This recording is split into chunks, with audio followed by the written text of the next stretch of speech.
We are going to do this. Just some nice, wholesome lawyering. Being lawyers where nothing bad ever happens. Because we're lawyers. You know, we make a stable income. I assume. Actually, Phoenix acts like he's not exactly the richest person.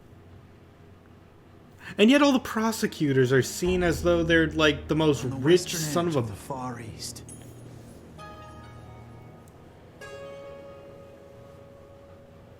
Lies a peaceful country of spirit mediums and mystery. The kingdom of Payne. But now, the flames of revolution are threatening to consume it whole.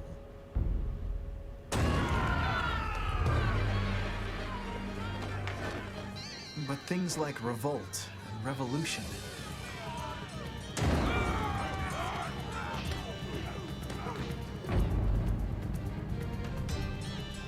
were the furthest things from my mind when I first arrived in this land.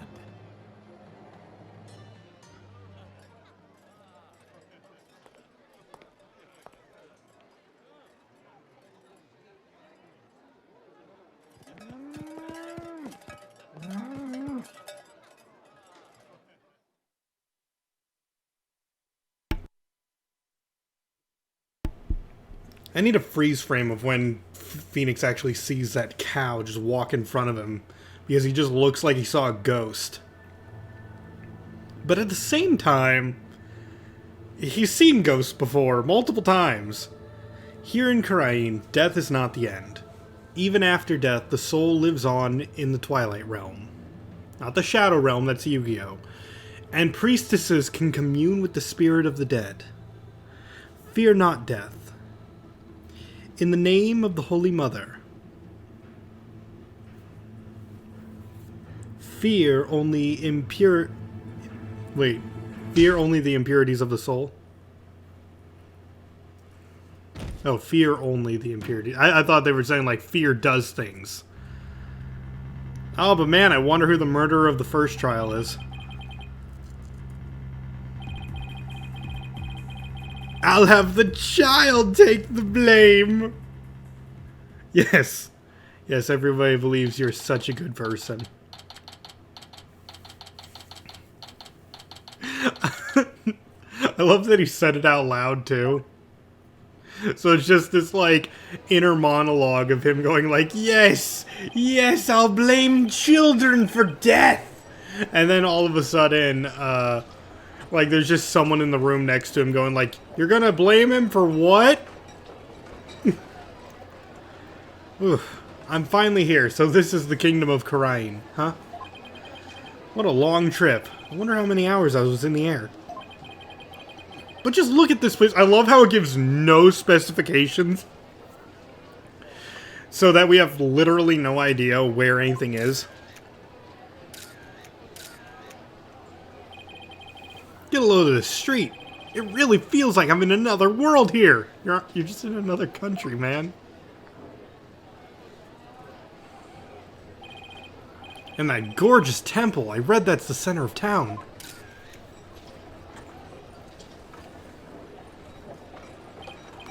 Wow, an ox right in the middle of the street. I get amused by everything.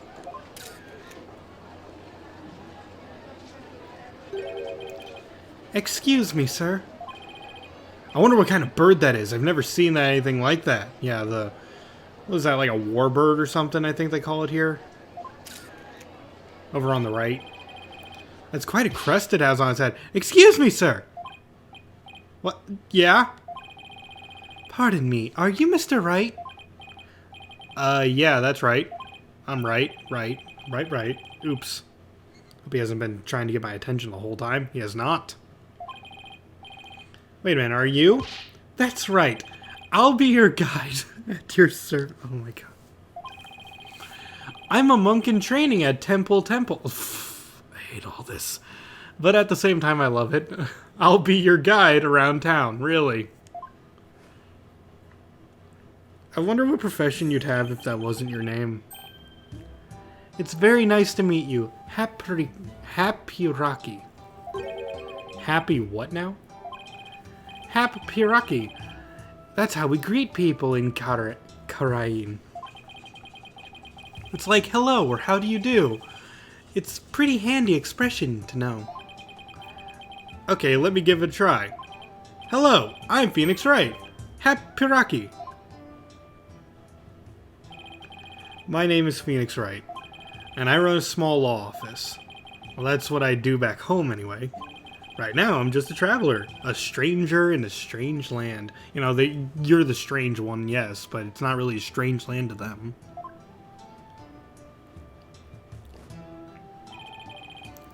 Welcome to our country. Welcome to the Kingdom of Karain, land of spirit mediums and mystery. Oh, I do love a good mystery. This is for you! To celebrate your arrival! Speaking of mystery, what is that mysterious green lump exactly? Allow me to explain! This is a famous Kuranese sweet bun. It's called a Magatama man, or soul bun. It's shaped like a Magatama. It's so yummy it'll send your soul right to the Twilight Realm. That doesn't exactly make me eager to try it. Thanks. I think I'll indulge later. That will be 20 damas. Thank you for your patronage. I have to pay? I always have plenty of those on hand, so just let me know if you ever want any more. I don't know if I have damas. No wonder his bag looks so heavy. It's stuffed with all the tools of his trade. Oh, I almost forgot to tell you something really important. It's about Miss Maya. She can't come see you for a few days yet. Yeah, when I called her from the airport, she was still training up in the mountains. I told her I'd wait for her here. Either way, I'm glad to hear she's in good spirits. Yeah, it's been... Oh man, in the world of Phoenix Wright, Maya's been gone for like 7 years. Ever since the end of Phoenix Wright 3.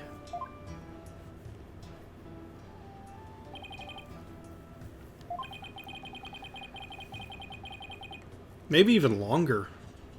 She's a spirit medium who used to work as my assistant. I still get visions of her! I came all the way out here to celebrate the end of her ascetic training with... Albie, this is my first time in this country, so I'll be counting on you, okay? You got it, sir. I'll extort you to no end. Anyway, Maya was right here when she told me I could leave everything in your capable hands. Ah, shucks, she said that? That was sure nice of her. I had a chance to show Miss Maya around a little bit, too. If there's one person Maya was worried about, it's me. Because we both know trouble likes to follow you wherever you go, she said. Just because people keep dying every single time I take a minor vacation, you suddenly think I'm bad luck. That girl worries too much. No, she doesn't. Everywhere you go, people die. Miss Maya said she wouldn't be done with her training for another 2 weeks. I hate to admit it, but I came early because I was worried about her, too. Oh well, you know, I thought I'd get a little sightseeing first. Oh, sightseeing! Well, I'm your man for that. I'll show you all the best sights in the country has to offer. Thanks, that would be great. I guess Albie takes the job very seriously. Causation does not equal correlation, or is it the other way around? That's right, but at the same time, people just keep dying, and it's very frequent. And also, we cannot prove that Phoenix is not bad luck, because it's all if you believe in luck to begin with. You don't have to shove. First stop, Temple, right there in the center of town. There's something I really want to show you. Is it something you're going to have to make me pay for?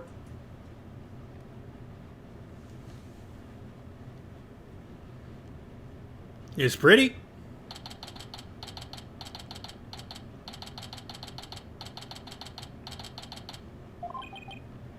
Wow, it's even more impressive up close.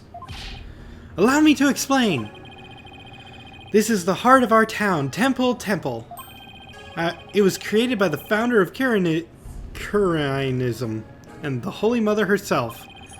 I'm training here at the temple to be a monk someday. I read that the people of this country are all adherents of Kuranism. Watch me just, change Kuranism, Kuranism every single time I say it. It's not gonna work. I'm not gonna be accurate. I'm trying. The Holy Mother was a great spirit medium who could commune with our ancestors' souls. And spirit mediums to become queen to this day, direct descendants of the Holy Mother. A spirit medium rules the entire country, huh? Talk about power and influence. The main thing you'll want to see when you come to the temple is the Dance of Devotion rite. The Dance of Devotion takes place twice, once in the morning and once in the afternoon. This dance, along with the Song of Ceremony, is performed in offering to the Holy Mother. The Dance of Devotion has the power to summon forth oh my god, he's not stopping! Hold it! Slow down! I didn't actually have a hold it speech bubble there.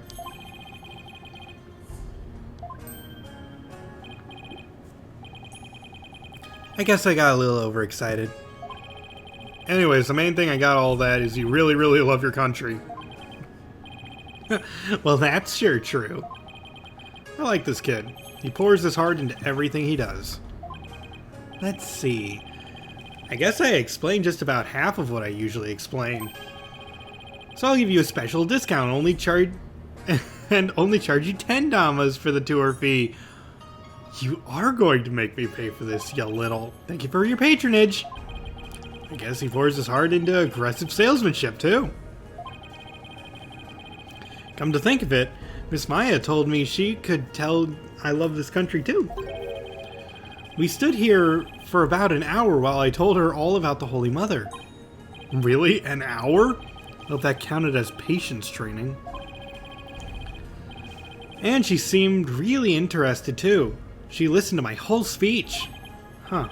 That doesn't sound like the Maya I know. Miss Maya is so kind and nice. She treats me really well, like a little brother. She's kind of like a big sister to me. This is Maya Fey you're talking about, right? Maybe she's grown up since last I saw her.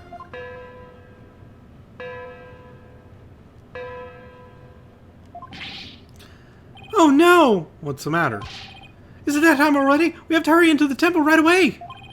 But first, let me give you the lyrics card for the Song of Ceremony. You could just give it to me on the way. There's an English translation of the lyrics here too, so give it a read. Let's go! Why the big rush? If we don't hurry, we'll miss the beginning of Her Benevolence's Dance of Devotion! Her Benevolence?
tour guide, you're under arrest for treason.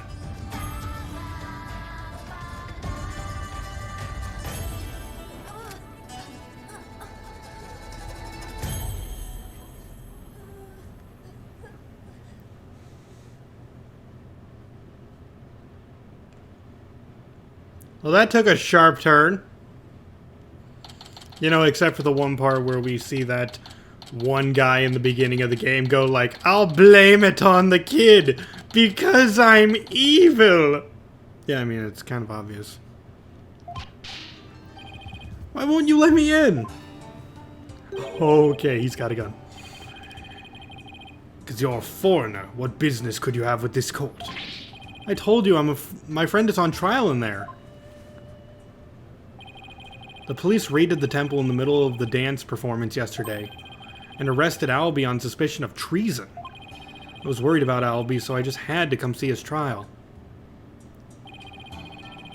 A trial isn't a tourist attraction, so clear off. If you want a picture for your scrapbook, take one of me and get out of here. Look, you've got it all wrong. Well, I guess there's only one thing to do. So, if you guys want to read what's going on, I actually did set it up that I can just easily swap it anytime I want.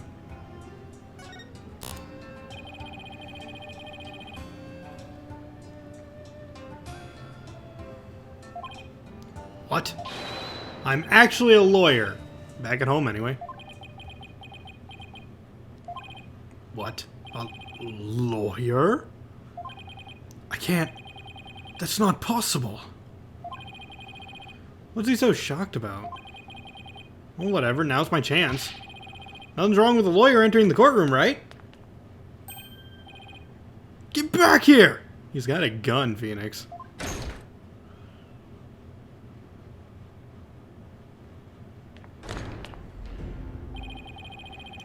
So this is the Kuranese courtroom.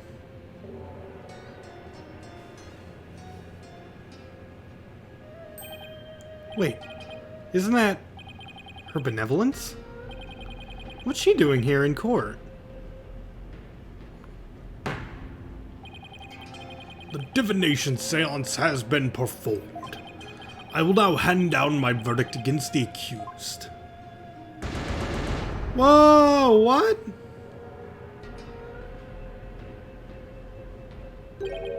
What? A verdict already? But the trial only just started. Guilty. There's gotta be some mistake. Please take another look.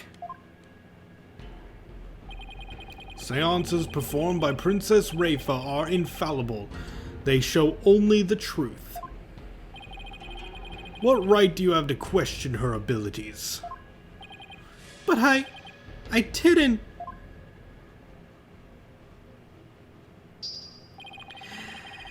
Isn't it ironic that you, a devout adherent of Kuranism, would dare doubt her insight?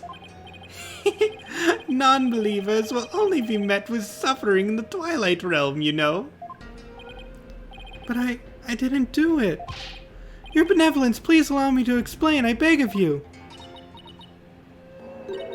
Be silent, impudent whelp.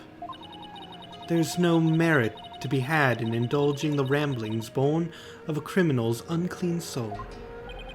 But what in the world is going on here? The judge made his ruling based on something called a divination seance?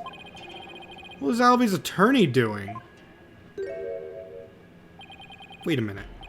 Where is Albie's attorney? Why is this happening? I didn't do anything wrong. Foolish child. Doubting the divination seance is tantamount to doubting the Holy Mother herself. Your Majesty, as royal priestess and in the name of the Holy Mother, I command you. Impose the highest penalty against this unclean soul. As you command, so shall it be done, your benevolence. May her Holy Mothers grant us divine favor. Urdihara Karayin.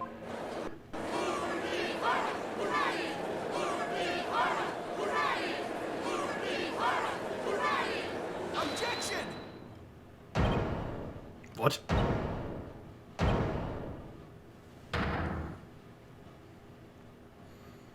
Ah, this feels right. Wait just a moment. You're... Ugh, me and my big mouth. Now what?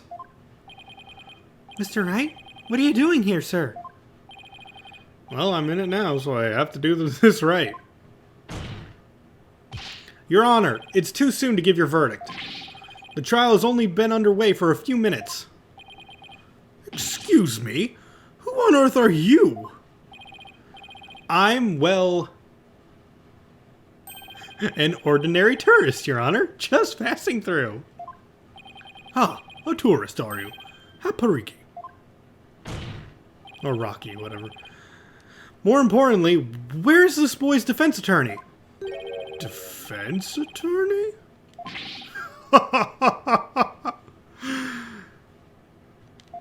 Whatever are you talking about? He doesn't need a defense attorney. Wait, what? Of course you wouldn't be aware of being a foreigner and all. But we have no need for defense attorneys here in the Kingdom of Karain. We leave it all up to her benevolence, a sacred power of spirit communion. Her divination seance determines all. What? But surely you see how unfair that is. What kind of insane court system are they running here? You would dare mock me, you bob-headed buffoon.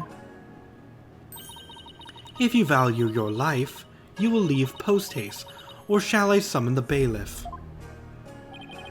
The bailiff is that big scary dude with the big scary gun, isn't he?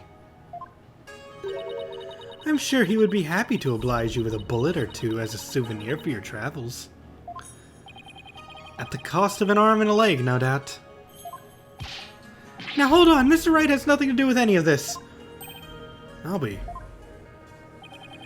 I appreciate what you're trying to do, Mr. Wright, but never mind about me. You just go ahead and go see Miss Maya. But forget about me. You have to go now. I'm sure you could find another guide. There were lots more places I wanted to show you, but it looks like I won't get a chance now. I'm sorry. The poor kid. He's trying to put on a brave face. But look how terrified he is. What can I do? What should I do? Defend him. We can't just let a verdict be handed down with nobody standing in Albie's corner. If Albie doesn't have a defense attorney, then I'll do it. I'll defend him. Defend him? You can't be serious. Did you hear that? Is he out of his mind? Heaven forbid. Defend me? Mr. Wright, what are you saying? You can't do that. I most certainly can. Don't worry, I'm quite used to tackling all sorts of shenanigans. I mean trials. Besides, can you imagine how furious Maya would be if I let anything happen to you? Mr. Wright. You are but a naive tourist, ignorant of your ways. But if you are smart, you will heed my advice. Do not pursue this matter any further. Looks like defending somebody is easier said than done in this country. Bailiff, throw this man out. Your Majesty, if you please. You have something to say, Mr. Payne? Why not allow it, Your Majesty? Why not have him defend the accused? It could prove very interesting, right, Mr. Phoenix Wright? Right, Mr. Whoever you are. Prosecutor, are you acquainted with this traveler? That's Chief Prosecutor, Your Majesty, and yes, I am acquainted with him. He's a defense attorney from my native land. I've had dealings with him in the courtroom before. Heavens to Betsy. What? Mr. Wright, you're a defense attorney?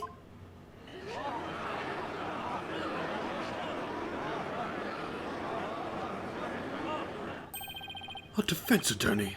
Well, this is a shock. You may be surprised to hear that I have more than 10 years of experience. Actually, 7 of them you weren't really a lawyer, but I guess we're just not including that part, are we? I guess there aren't all that many lawyers around here. Your Majesty, would you kindly allow us to proceed in the manner of my old country? But Mr. Payne, I've already made a ruling in this case. That's not fair. Call it nostalgia, if you will, but I am most eager to give it a try. But I have a previous engagement, you see. A class together with the missus. Your Majesty, I agree we should have a whack at it. It sounds amusing. A score of years have passed since we last saw a defense attorney in this courtroom. A score? As in 20 years? What's the deal with this country? Mr. Payne, I want that barbed head brought to me on a stick. As you wish, Your Benevolence. I, Chief Prosecutor Payne, will see to it myself. Very well, Mr. Payne. If that is what you and Her Benevolence wants, I will acquiesce. As for the defense, I hope you are prepared for every eventuality. Every eventuality? What is he talking about? There, are you satisfied now, Mr. Wright? Yes, thank you, Mr. Payne. And sorry for not remembering you earlier. That's Chief Prosecutor, or the Incredible Payne, as I'm known in this country. Yes, you are. Oh my gosh, the Incredible Payne. And you'll soon see why that is. When you're forced to capitulate to me before this very court of law. Why is he so strangely confident? And not only that, but what's with the gallery? Just you watch. That defense attorney will try and twist the truth. You can bet on it. Get him, Chief Prosecutor! Crush that defense devil! This is way more lawyer hate than even back home. Now, if you would please give your opening argument once again, Mr. Payne. Certainly, Your Majesty. The accused is charged with 2 crimes, larceny and murder. Yesterday, the Founder's Orb was stolen from the treasure room of Temple. In addition to the theft, there were 2 other things were discovered in the treasure room. The dead body of Mr. Pat Roll, of course, the patrol officer Pat Roll, Temple security guard, and the empty treasure box that housed the orb which Mr. Roll was in charge of guarding. We believe that Mr. Roll was murdered by the thief who stole the treasure. To kill a guard armed with a gun, what a terrifyingly bold act.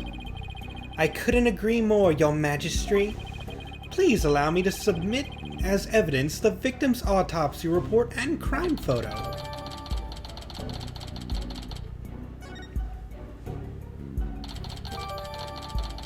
Temple's treasure room was discovered at the base of the stairs to the altar. It's been a long time since we've had evidence presented in court as well. This is a terrible course. It's kind of refreshing, actually.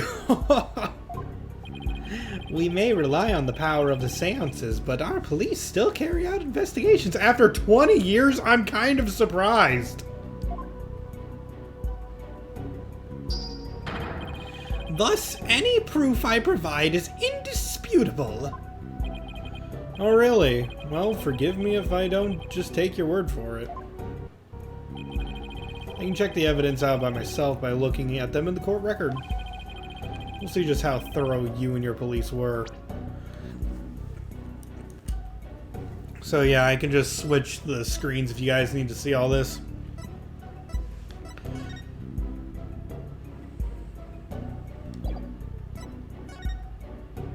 Time of death between 12 and 1.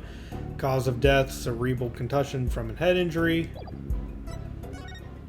And there's the picture. We got some blood on the container. We got some blood on the guy. There's a scroll there. Not sure what that's about. And a gun, completely unholstered. I'm not sure what else is important. Besides the fact that he has like one red hand, obviously covered. Why is the back of his hand covered in blood? You wouldn't think that someone would like protect their own head like that. I'm not sure. We'll see how that comes up later. Such a deplorable crime. The audacity of stealing the sacred treasure of Her Holiness, our founding mother. It's a crime that strikes at the very heart of our nation. Exactly, Your Majesty. We mustn't let the culprit get away with these heinous deeds. Indeed, such deeds are best described as treason against the crown. Is this treasure really such a valuable object? How could you even ask such a thing? Of course it is. Why, sealed within this treasure is the very soul, the mitama of the Holy Mother. Her soul is sealed away within the treasure? I think I'll take that with a grain of salt. You don't believe it, do you? Of course I believe it! Something tells me I better play along. This is the kind of irreverence is exactly why I dislike defense attorneys so much. Your Honor, Your Majesty. What is it now? This treasure, I've never seen it, so it's a little hard for me to imagine. Could I see a photo of it or something? Of all the outlandish requests, your defense attorneys are truly beyond the pale. He's been getting awfully angry with me, and those veins are those veins popping out of his forehead? It's forbidden for anyone outside of the royal family to view the treasure itself. They say that anyone without the proper spiritual power would be blinded instantly. That is why the average person has never seen the treasure, Mr. Wright. I guess there are national treasures that are off limits to the public back home, too. For the benefit of the shamelessly uninformed defense, let me share this newspaper article. It includes photos taken about 8 years ago when the treasure was unearthed. These are the only public photos of the outer box in existence. What's more, the treasure box only leaves the temple's treasure room but once a year for a special New Year's rite that takes place at the palace. Therefore, this treasure box has only ever been seen by a handful of people. And whoever saw this newspaper. I hear there's been a string of thefts lately of historic artifacts from the temple. Right, Your Majesty. Inexcusable thievery of precious national treasures for personal gain. And the culprit is the accused. So he used his position as monk in training to get his hands on the treasure, is that it? The accused's family is by no means wealthy. To help with family finances, he works as a tour guide in addition to his aesthetic training. Thank you for giving an excellent outline of the case, Mr. Payne. Now then, guilty! What? No, I do have questions! Even more? But you just asked a bunch! Well, make it snappy. My class starts in just a few short minutes. What? Still planning on going to that thing? There's still a lot I don't know about the case. I should ask now while I have the chance. Let's see, what else do I need to know more about? I guess we could do the crime scene. Mr. Payne, where did the crime take place? What? As already stated, it was in the treasure room of the temple. Oops, that's right. Oh, right. I thought I'd get more information. Like, you know, an outline of the place. We don't have an outline. We just have, like, the general understanding of it.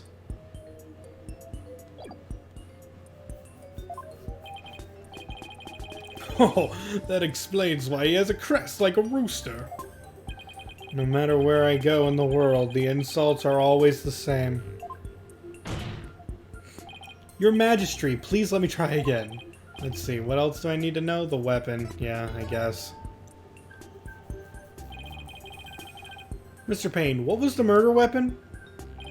The murder weapon was the treasure box itself. The empty treasure box left at the scene had a large blood stain on it.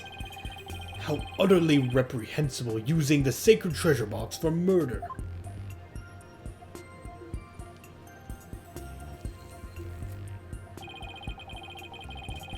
The accused came to the treasure room with the express purpose of stealing the treasure. He climbed the altar stairs and snatched the box, ready to abscond with the treasure. Yes, we got a big old tar on the screen right now. But he was discovered by Mr. Roll, who had come to the room in the course of his rounds. After walloping Mr. Roll on the head with the treasure box, the accused forced the bloodied housing open and made off with the treasure inside.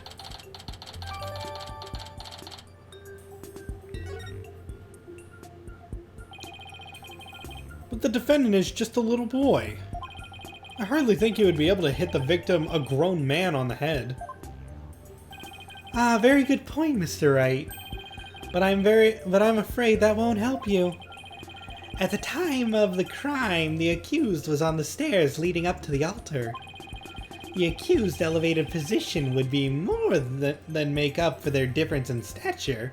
It wouldn't really make up for the fact that he had to swing it so hard. Unless the thing was heavy, but even then, would he be able to swing it if something was inside of it? Yeah, I guess that makes sense. Mr. Payne, your reasoning is flawless. What an elegant argument. Hats off to you, Chief Prosecutor. Your title is obviously well earned. Sure. Well, the accused's guilt is certainly conclusive. Unless there is anything else, I'm ready to announce my verdict. Very well, in that case, I find the accused... Just one moment, Your Majesty! Don't you think you're rushing the verdict just a little bit? I told you, I have plans to attend and... Ah! I'm late! It's already started! How did time fly by so fast? He's still stuck on that. We haven't even heard the defense side of the story yet. Your Majesty, the defense asserts its right to cross-examine the defendant.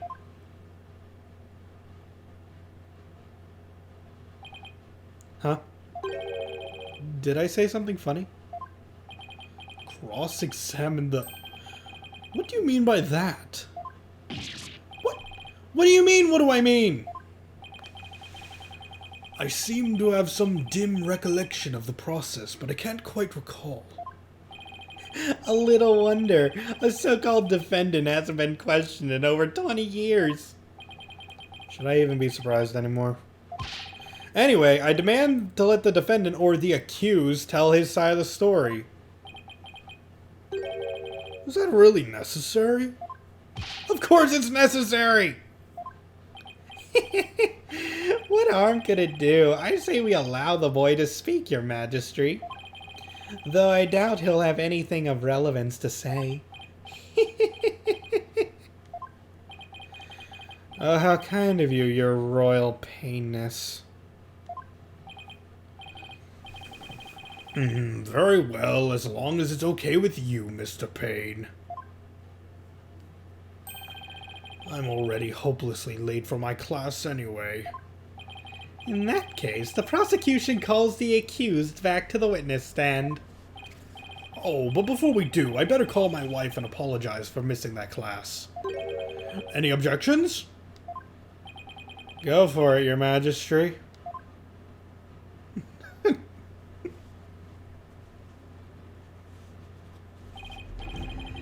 Accused, state your name and occupation again, if you would.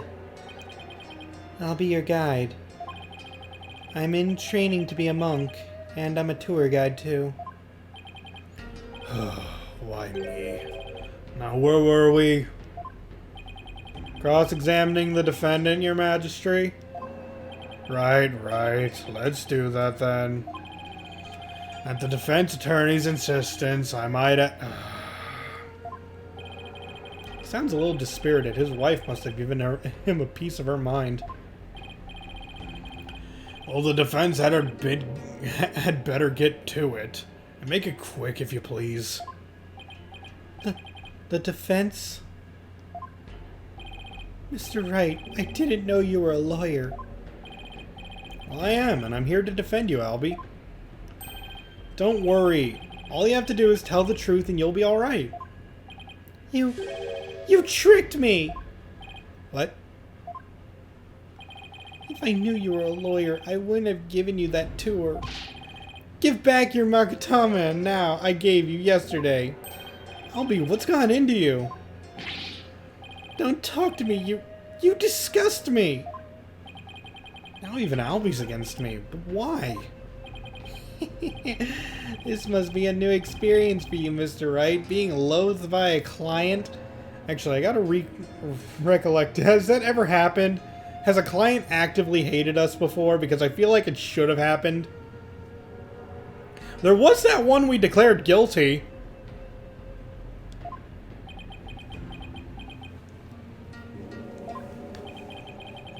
Then again, he wanted to be guilty.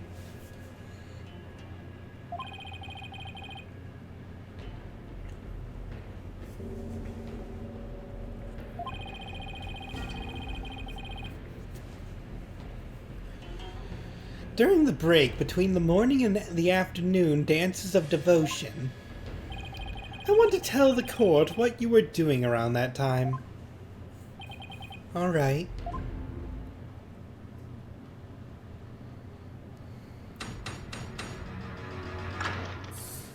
I know he didn't want to be guilty, but I'm pretty sure the moment we started to turn on him, he didn't exactly like us, if he ever liked us to begin with. I didn't kill Mr. Roll, and I didn't steal the treasure. I'm not allowed to go anywhere near the treasure room. I've never even seen that treasure box with the green Kuranese butterfly on it. I'll be why. When the incident happened, I was in the hallway planning out my tour route.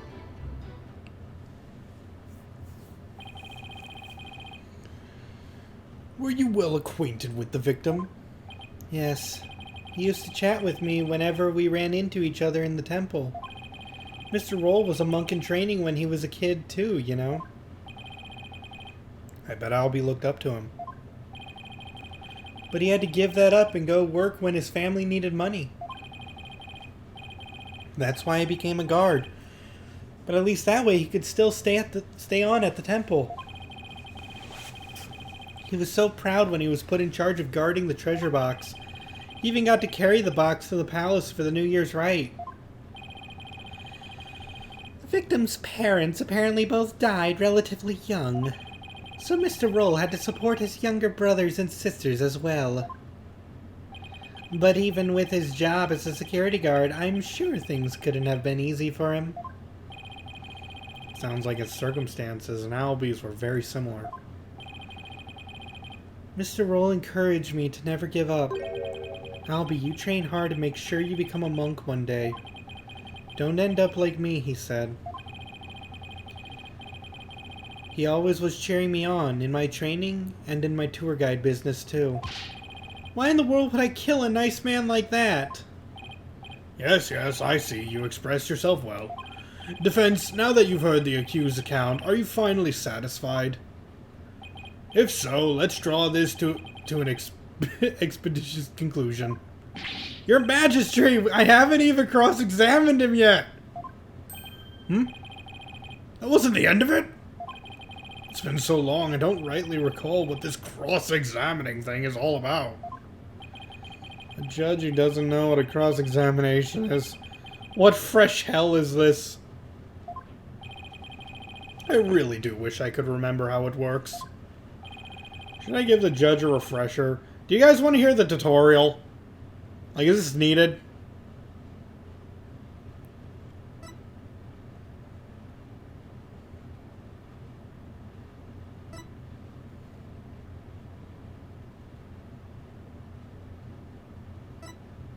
No, not necessary? Okay. I better save my breath. The judge doesn't exactly seem like a model student. He'll just have to watch and see how it's done.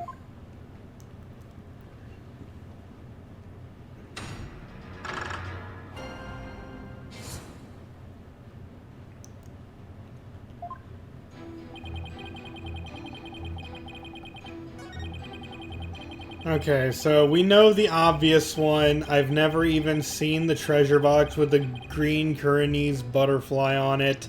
The only picture that exists is this one where it's black and white.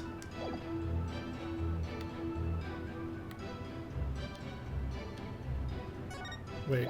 Oh, I forgot to actually...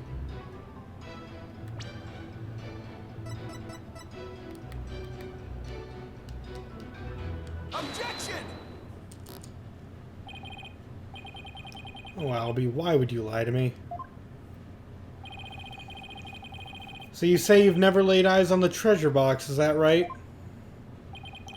That's right. It's forbidden, so I'd never do that. In that case, how did you know there was a green butterfly on it? Huh? Because I saw the picture of it in that newspaper article. Nope. Take another look. These photos are all in black and white.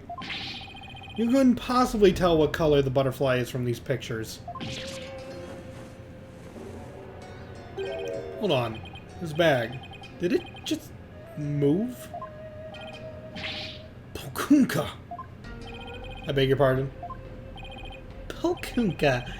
It's a word in Kuranese that people use when they're surprised. You just exposed a lie. So this is the power of cross-examination, is it? I should be the one shocked here by your shocking lack of understanding. But just a moment. If the accused was lying, that makes him even more suspicious than ever. This just makes things worse for me than ever. Albie, are you hiding something? Please give only true statements. I can't help you if you don't tell the truth. Darn. I just can't seem to get him to open up to me. So, accused, you have seen the treasure box with your own eyes after all, haven't you? Well, maybe I did take a peek one time a long time ago when I was cleaning the treasure room. But you weren't in the treasure room at the time of the incident, right? Of course I wasn't. Objection! That is a lie. You were most definitely inside the treasure room on the day of the incident. And I have proof. He does. This was found on the floor of the treasure room. It's a scroll entitled Notice and contains a list of temple monk duties. These instructions pertain to the day of the incident. What exactly is it supposed to prove? The accused's fingerprints were found on the scroll. What? Oh no. Where is it? It's not here. I must have dropped it somewhere. Indeed. You must have dropped it when you were busy murdering the victim.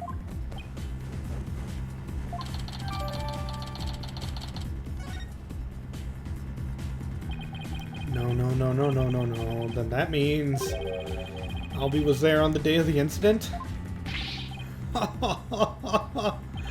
So this is the power of cross-examination. The more the accused talks, the guiltier he paints himself. Yes, it would seem so, Your Majesty. You predicted my argument and had evidence ready to refute it. How was any of that supposed to help the accused? See, I told you you can't trust lawyers and their lies. Her benevolence has already said the kid's guilty.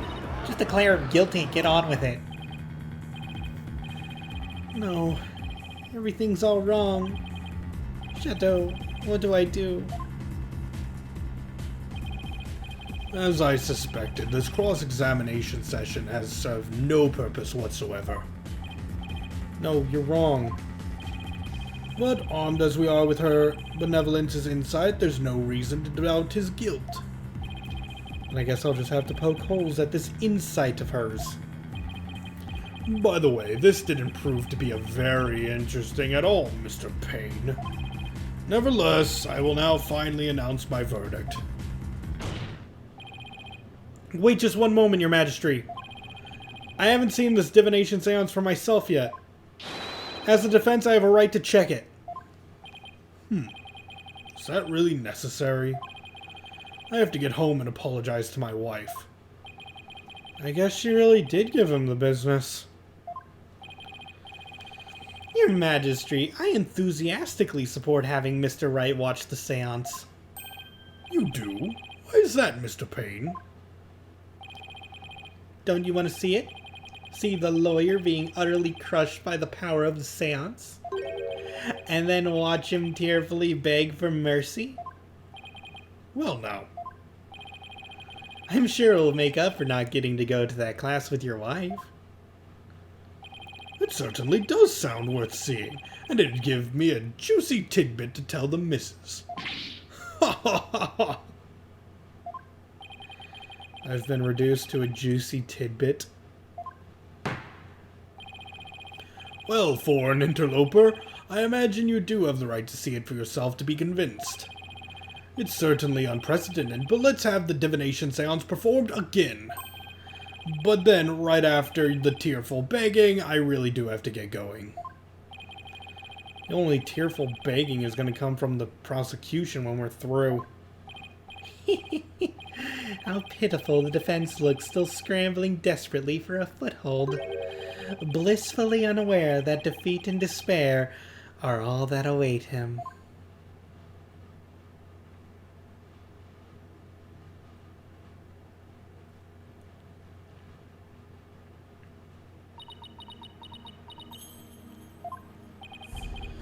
There she is, her benevolence. Your benevolence, Rafa Padme Crane. Thank you for coming all this way once again. Your gratitude is unnecessary. This is simply my duty. Barb-headed attorney. Yeah? I am told you question the veracity of the sacred divination seance. It would seem the depths of your irreverence and blasphemy are lost on you. I'm just a foreigner, ignorant in the ways and customs of this country.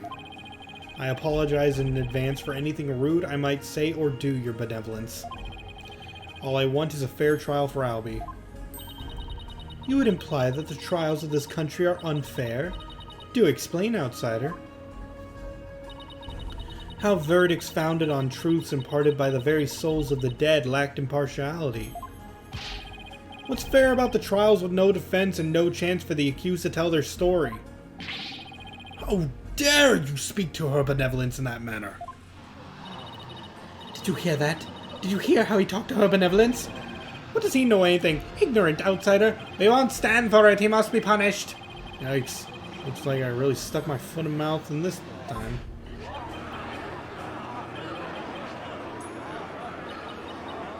Oh yeah, they definitely want me dead.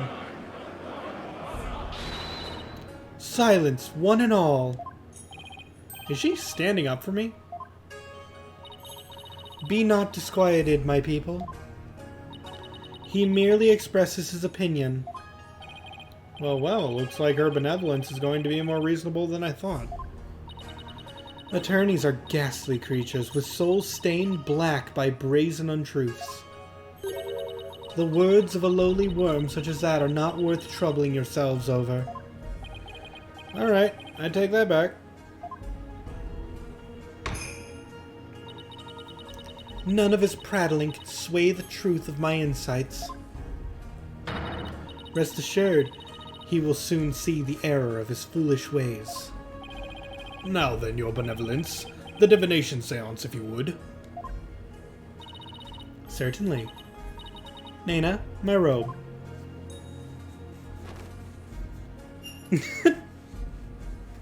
She just, like, freaking teleports. Oh, Holy Mother, we hold this divination seance in your name. Let the eyes of everyone here be clear, and our ears be unstopped.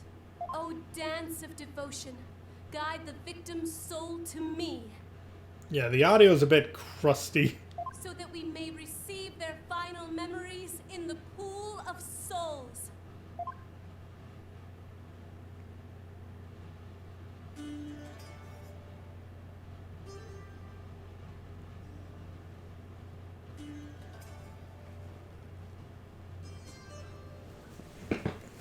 Yeah, I know the audio is just a bit weird, but I mean, I had to get this working somehow. I know it's not the best, but it's working.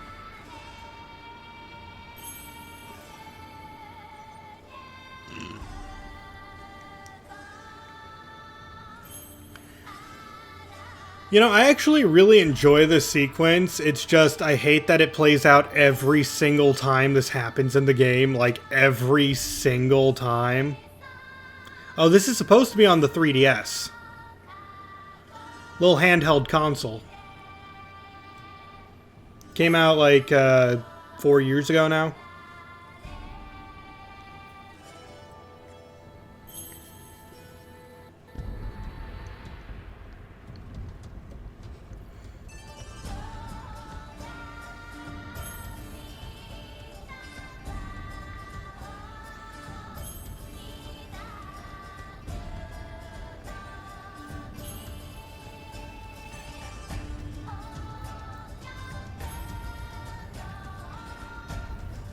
The video still seems pretty stable, all things considered.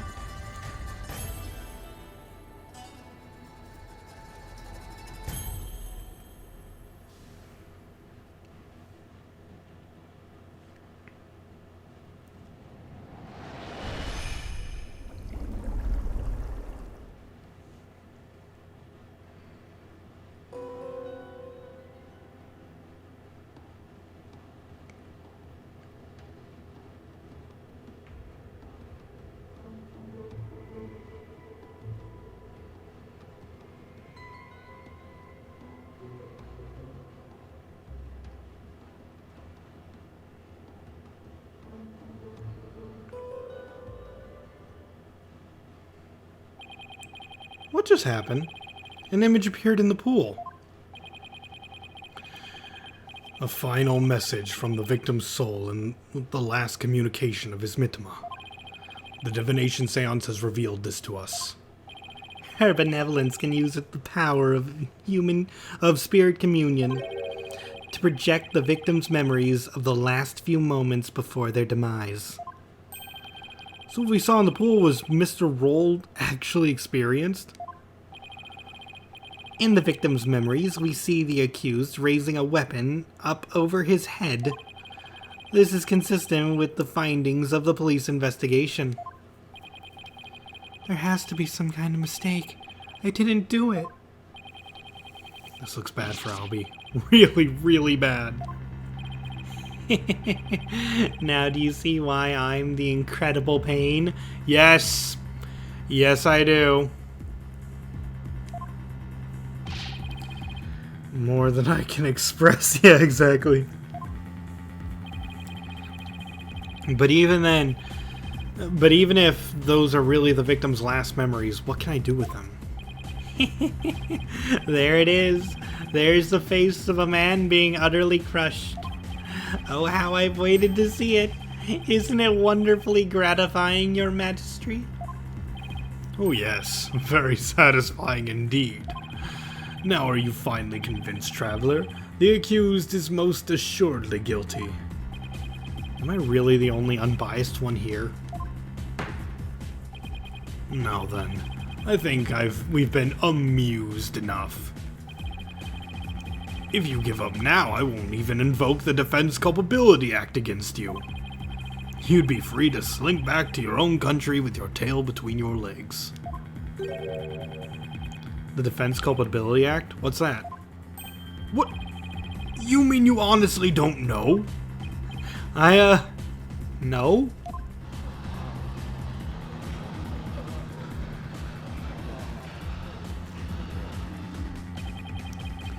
What's with all the hubbub? Well, well. Not only is he a lying, black-hearted lawyer, but he's also an imbecile. Your Majesty, I think you'd better explain the Defense Culpability Act to him. No need! We'll hear it every single time it's brought up through this game. Every single freaking case in this country needs to point it out like 75 times. We should have a running... Like, if I had the patience, I'd make a running counter of how many times the DCA is actually mentioned. The Defense Culpability Act, or DC Act, you could just call it the DCA, for short, is as followed. In the name of Her Eminence, those who would support criminals will be deemed just as guilty. In other words, if you help the accused by defending him and he is found guilty, you will receive the same sentence as he. What kind of insane law is that? Under the DC Act, many an attorney has been convicted and met with a grim fate. Some went to prison, others received the death penalty. That's why there are so few in our country today who admit to being an attorney. That's as it should be. The history of our courts proves that. Attorneys are black-souled creatures who will tell any lie to save the accused. Thus, attorneys deserve to be exterminated.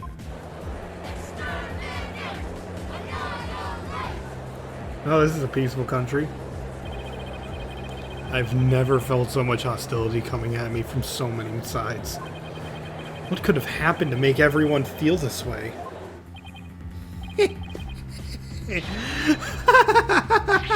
You fell right into my trap, Phoenix, right? Oh my gosh, you're a Bond villain now.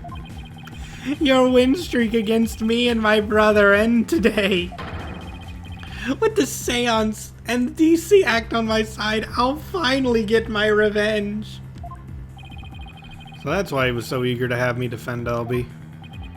Chased out and humiliated back home, fate brought me to the foothills of Karain. I thank my lucky stars that I am chief prosecutor here now. Defense, know that if I rule the accused is guilty, you will go to prison too. That explains Albie's reaction earlier.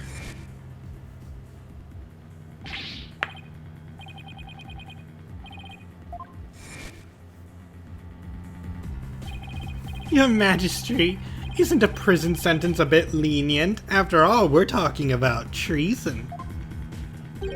One should pay for such a crime with one's life. Yes, I believe the death penalty might be appropriate under these circumstances. The death penalty? No way. You're kidding, right, Your Majesty? No. Do I look like I'm kidding? I'll have to put your life and your dark, tainted soul out on the line here. Death. This can't be happening. The courts of resignation. Our courts are well known as thus. In this land where my seances provide the truth and no attorneys can intervene. Criminals know that all they can do is resign themselves to their fate. Oh, foreign lawyer, I ask once more. Are you sure you still want to defend the accused?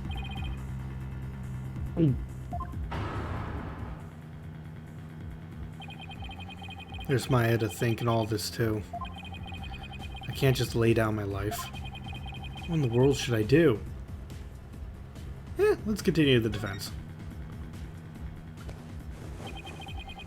Isn't this why I became a lawyer in the first place? To help those with no one on their side? I can't just abandon everything I believe in.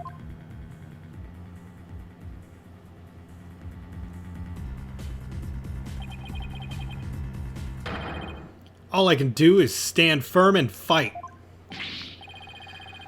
Well, don't hold your tears back on my account, Phoenix, right? I just leap over the stand and deck him. Admit your defeat and grovel before me, the chief prosecutor, for your life. Objection!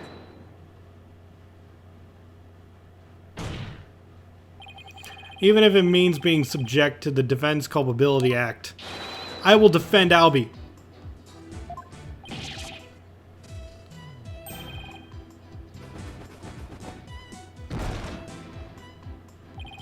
The defendant insists he's innocent. And not even a divination seance should be accepted without examination. I love that his hair's still sticking up on the left there.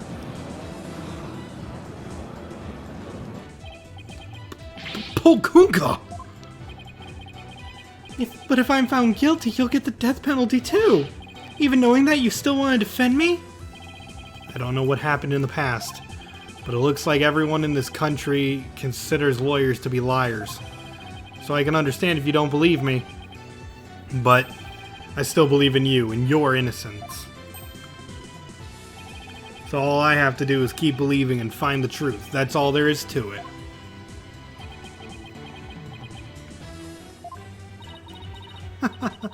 Barb-headed attorney, you continue to amuse me. Though your barbed jabs are proving to be more than mere jokes. Your benevolence, believe me when I say that this attorney will knock your insides out. Insolent, disrespectful lawyer. I'm sorry, attorney. You'll have plenty of time to regret your folly in the Twilight Realm.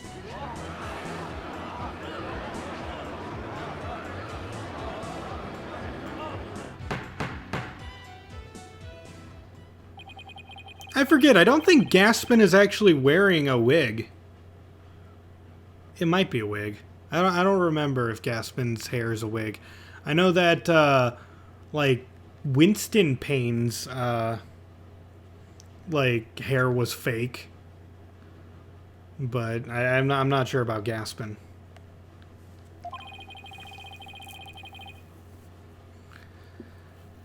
You should have taken the chance I offered you to save your life. But you have made your choice. The Defense Culpability Act will be applied in this case. And with this verdict, you'll both soon be parting with your heads. My adoring public! I love you all! Blow a kiss to them, Phoenix! Mwah. Oh man, I love playing the healing game sometimes. The souls of the departed speak only the truth, and I but give their messages a voice. If you think my insights contain falsehood, I challenge you to prove it.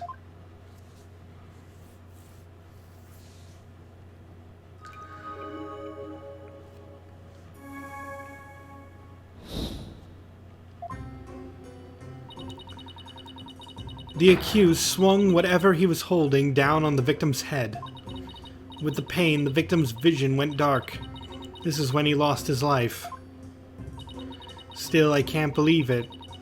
A murder after the morning dance of devotion?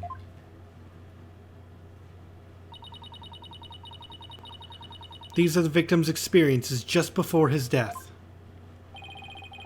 As the victim's final memories, we can assume they aren't lies. So how do I break this down? Allow me to relieve you of your ignorance, Defense. Did you notice the words that appeared in the seance vision? Come to think of it, I did see words, like Song of Ceremony and Incense. The victim's final memories are not limited to sight alone. Sight, smell, taste, sound, touch, all is laid bare in the pool of souls. So what Mr. Roll experienced with his 5 senses appear in the vision as words, right? Precisely. And by examining these sensations, we can perceive the victim's final moments with unparalleled clarity. Works for me! I can use all the extra information I can get. Now to find a contradiction between her insights and the seance vision. Your Benevolence, I ask that you please show me the seance vision again. I love the idea that she has to dance every single freaking time. He's just like, no, go back and rewind. And this just lasts for, like, if I demand it lasts for 3 hours, it lasts for 3 hours.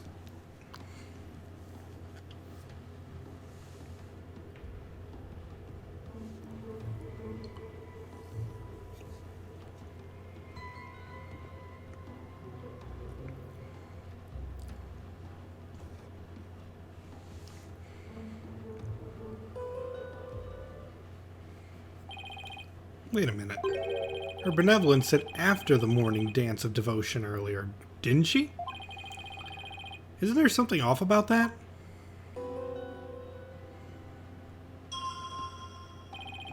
I'll use the arrows to select the insight I think is off. Yeah, she rewind a bit and she does the dance backwards.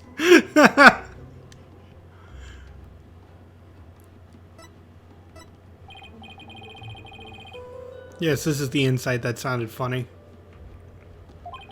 Now I'll just carefully compare this insight with the seance vision. Do you guys want like this screen or this screen up?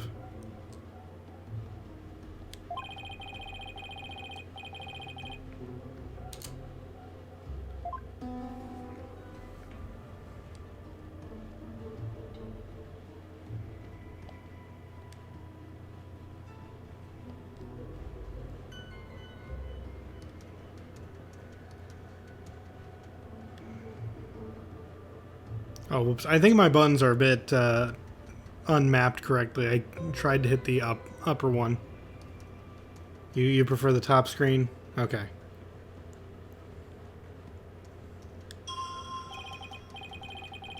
That's the part that contradicts the insight. Now I just select the sensation I think is inconsistent and... Objection! Wait just a moment. Yes, what is it, Barbed Head? You're saying that the incident occurred after the morning dance of devotion, right? That's right. What of it? Then isn't it strange that Mr. Roll could still hear the Song of Ceremony? Oh my, you're absolutely right.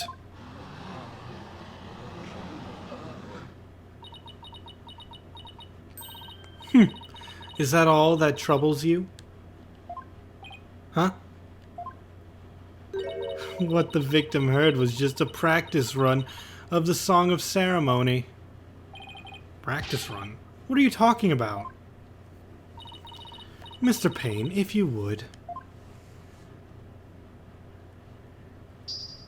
Certainly, allow me to explain.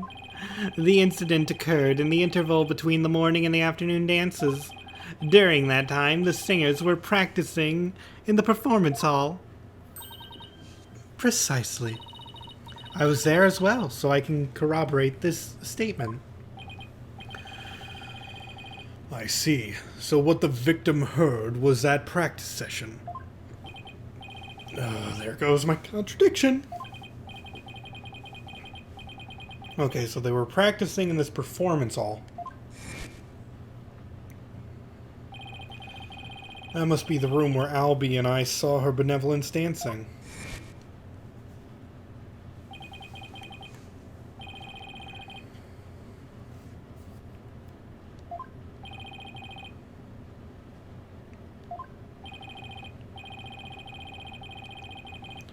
The performance hall and the treasure room are quite far from each other. Could the song really be heard all the way in the treasure room? He's right. It's a very big temple. Well, how about it, Mr. Payne? Your Majesty, have you forgotten? There are speakers in every room of the temple, including the treasure room. Why? Oh, that's right. Speakers? For what purpose? Are you serious, Mr. Wright? They're to broadcast the sacred music of the performance all throughout the temple. That's why the victim could hear the Song of Ceremony in the seance vision. It was the practice run going on in the performance hall, heard over the speakers. Thank you for your explanation, Your Benevolence. That makes perfect sense, even to the feeble-minded old man like me. Well, thanks for pointing it out there, Doc. Think nothing of it. Now, if you wouldn't mind, could you please alter your insights for us? Very well.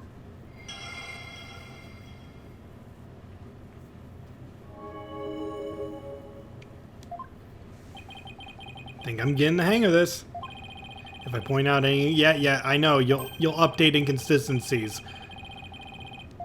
Just keep doing the things until I win. No matter how small.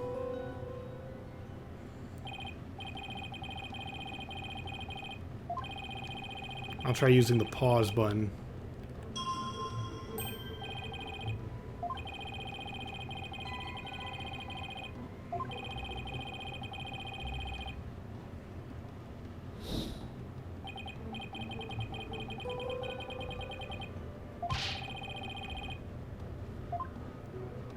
Okay, yeah, it's teaching me all this stuff.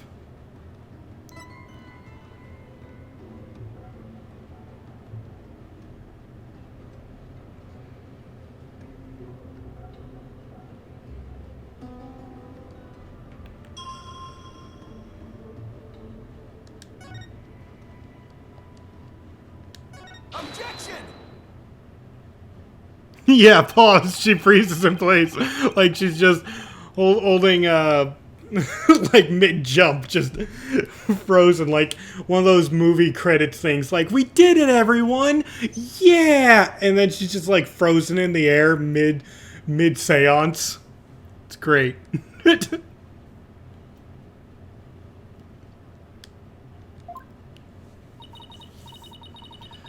Of course, as anyone with eyes can see.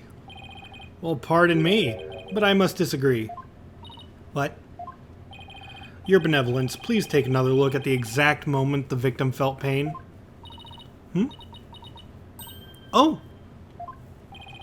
Everything goes black, and then only after that the victim feels pain. Inconceivable. This places the order of events at odds with what you say happened. My word! Pokunka, Your Benevolence, what is the meaning of this? I cannot be wrong. My insights are beyond fallacy.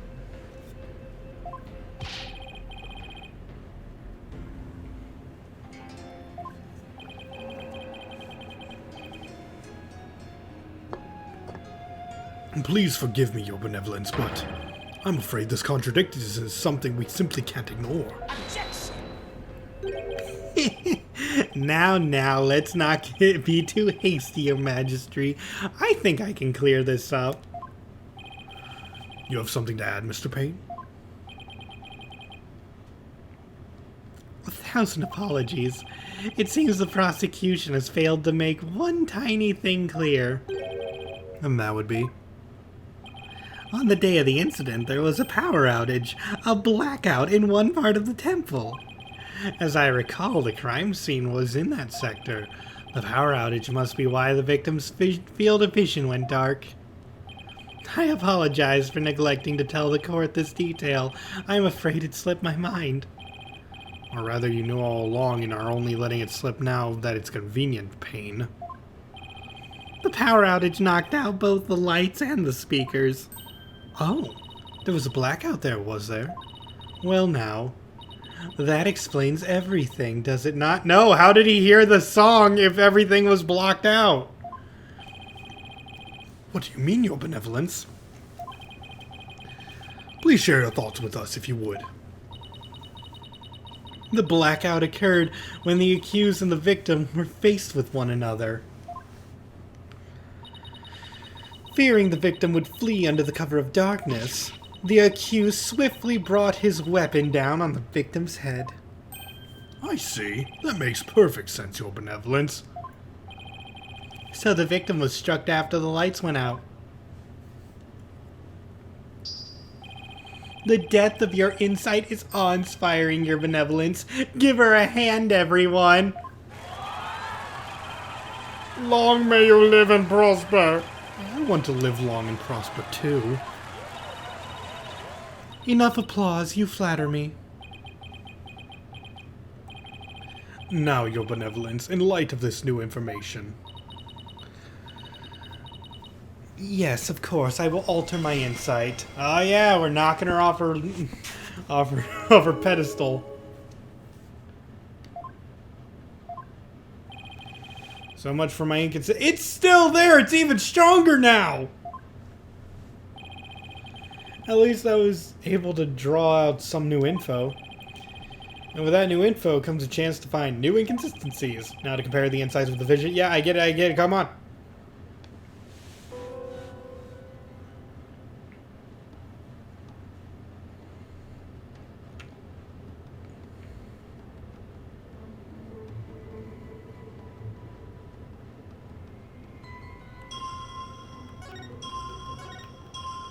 Okay, that. Hold on, I gotta read these. One can safely say the ceremony... It would be this, right?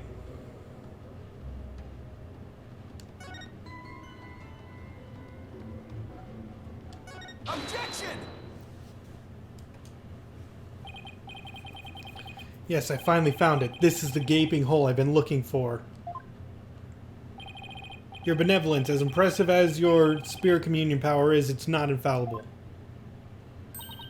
You never know... I got it right? I hope you realize your words are an insult to all adherents of Koreanism.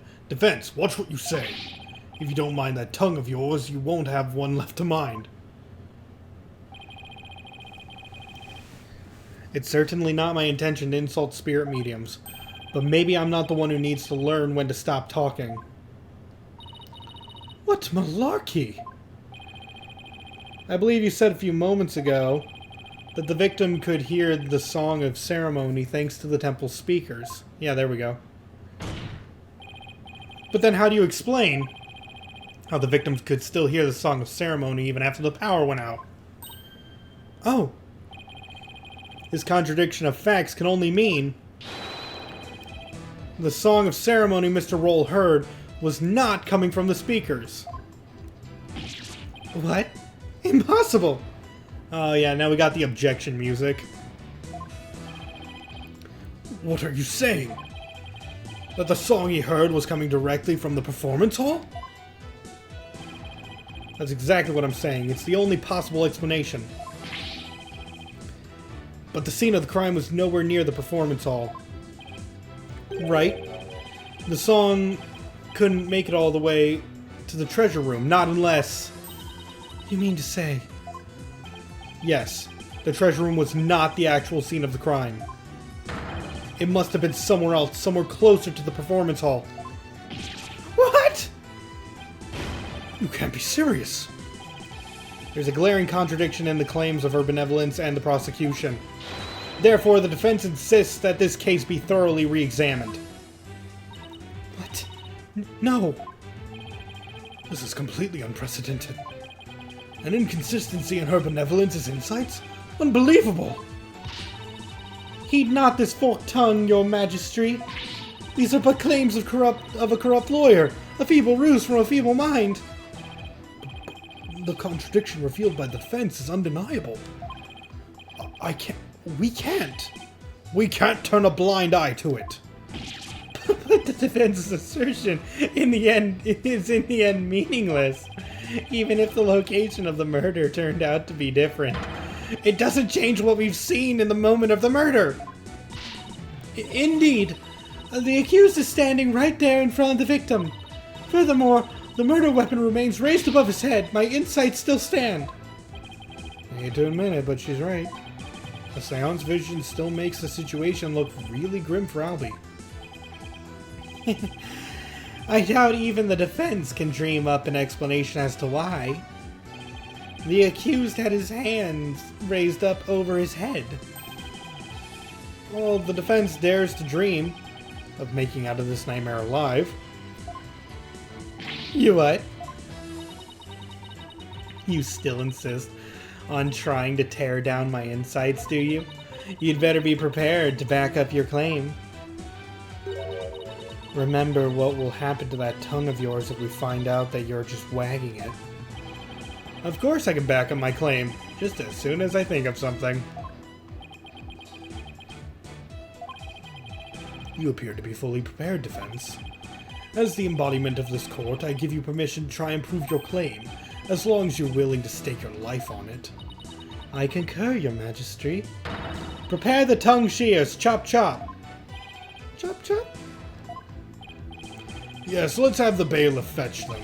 I think I saw a suitable pair in the basement. Chop chop. Stop, stop. I hear that lying lawyers have several tongues to spare. I'm sure he won't miss one. Thanks. These people are actually serious. I'm rather attached to my tongue. Think, Phoenix, think.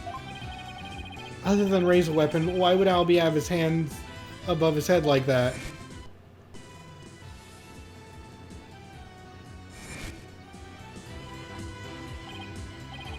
So that's why. The reason the defendant had his hands up over his head can be explained with something in the crime photo.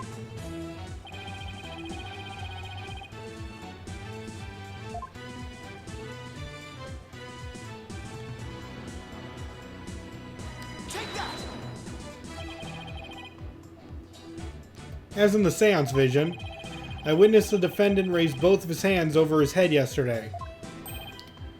You did? Where did you see such a thing? When the police had their guns trained on him as they made their arrest. Are you saying... The victim was a security guard and an armed one at that. The defense proposes that the victim had pointed his firearm at Albie. And that's why the defendant's hands were raised in the air.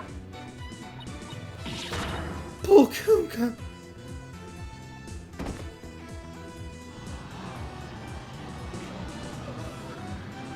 Well, I killed her. I'm going to jail. Who could have thought the seance vision could be interpreted that way? This is not... Oh, you got up fast. It can't be. Not bad for a total knockout. How dare that lawyer devil go against our benevolence? He's no better than that traitor Snake Dirk. Traitorous Snake Dirk? Who's that? No. I can't believe it. A contradiction in one of my insights. There has to be some kind of mistake. I won't accept it. That's right, your benevolence, and I won't accept it either. He goes against all we hold sacred. Throw him in jail immediately for listening to that majesty. What? Yeah, you said it. Throw him in jail. Yes, make him pay for the way he disrespected her benevolence. Oh, these people are definitely not my fans right now. That's right, exterminate him. Jeez, people. Peace, give me peace. I said peace. Now, everyone, please calm down. Is he? Your Majesty? Please assign this black-hearted attorney a suitable punishment.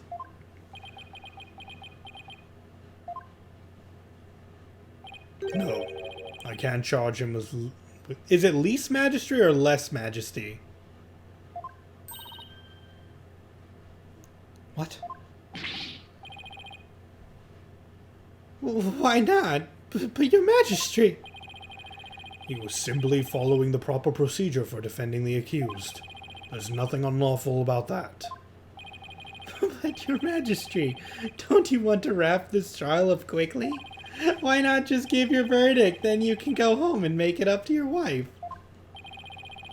We can't end the trial now, not when we just learned new information about the case. What? Your majesty, not you too.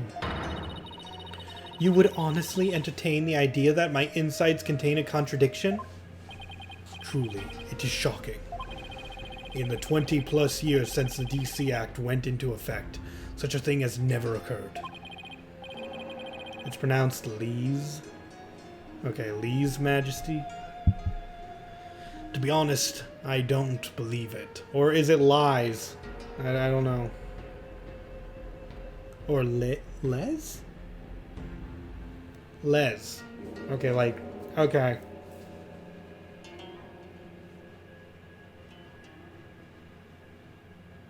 Okay, Les Majesty. Majesty. Okay, I'm learning. To be honest, I don't want to believe it either. But with his life on the line, the defense pointed out an inconsistency, and it is our duty to scrutinize it to the satisfaction of the law. You dare go against the royal priestess, you non-believer? No, my faith is as strong as ever. But I have a duty to make a fair ruling in this trial. If you insist on interfering with that process, Your Benevolence, I'm afraid I must request your removal from this courtroom, royal priestess or not. What? I'll have you know... Your Benevolence! Please acquiesce in this, Your Benevolence. If looks could kill. I won't forget this offense, barbed head. I do not admit to defeat. I won't. Bailiff, please see Her Benevolence out.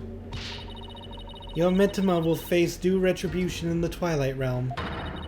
The demons there they'll pluck the barbs right off your stupid head. I hope your suffering will be super duper painful. And I hope they throw you in a lake of burning fire. Yeah! And then...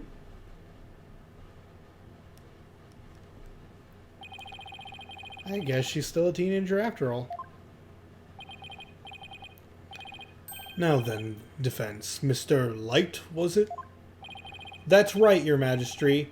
Phoenix, right? Yeah, what he said. Like, that's right! And then he just kept calling him Light for the rest of this. Of course, Mr. Wright. My apologies. Well, now we have the newly uncovered fact. I suggest we proceed with arguments. Thank you, Your Majesty. Yes. But do not misunderstand me.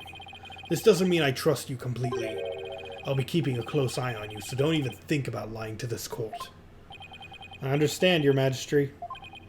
Whew. Maybe now we can finally run a real trial. Arguments, Your Majesty. Very well, I accept your challenge. Huh? What's with them? Oh, the look on your face, Mr. Wright. It's just too hilarious. What's so funny, Mr. Payne? The defense still doesn't get it. The truth he unearthed is going to bury him and his course and his case instead. What do you mean by that, prosecutor? I told you, it's Chief Prosecutor! Yes, because that's the point to focus on right now.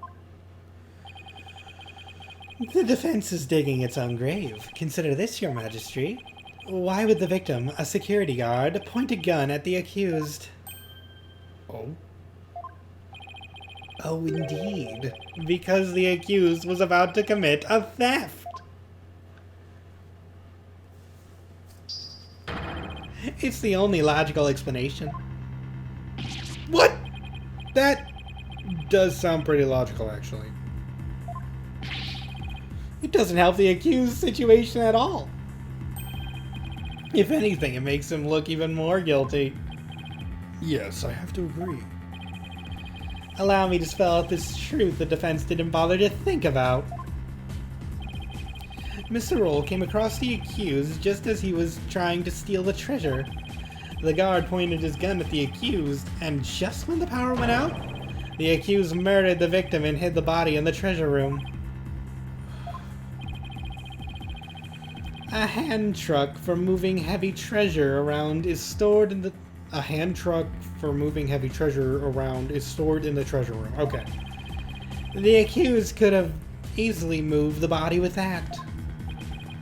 And after all that hard work to knock down those insights, backed in the old familiar corner once more. Mr. Wright, do you have a rebuttal? I'm drawing a total blank here. I hope you're ready to climb that scaffold. I asked you a question, defense. I've got nothing. I can't think of any grounds for an objection. The only thing I can do at the point is ask the defendant himself what happened. But I don't know if Albie will cooperate with me or not. Albie? Will you tell us what really happened? You don't have to say anything, accused. Fall for his evil trap and you'll only dirty your own soul. Albie, you have to tell me the truth. I can't help you unless you do.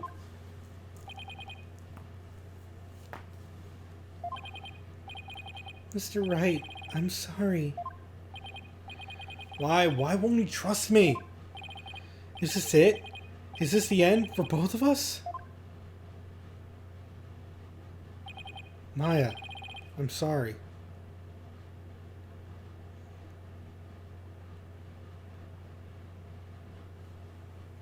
I never met a real lawyer before. Everybody always told me they're bad people who help dirty criminals go free. I never thought a lawyer would actually try to help me. Would actually believe in me. Would risk his own life for me. I never even imagined it. Albie. So that's why I lied. To try and save myself. But I'm not going to lie anymore. If you believe in me enough to put your life on the line, then I'm going to believe in you too. What?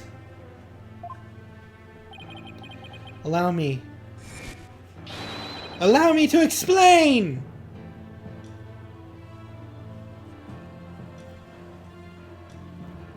Now we're talking. Time to finally get to the bottom of things. I'll be honest. To be honest, I went into the treasure room lots of times to look at the treasure box. Even though the temple told you you weren't allowed to go anywhere near it? Yes, I'm sorry. Mr. Roll even saw me once and scolded me. But that box is so beautiful. The way it glows in the dark. I couldn't help myself. Wait, it glows in the dark? That's right. It's covered in this special mineral called fluorinite that makes it glow. It's absolutely breathtaking. It's really a shame they don't put it on display for the public. Can you imagine how many people would go on night tours of the temple if they did? If only he had applied such passion to telling me the truth earlier.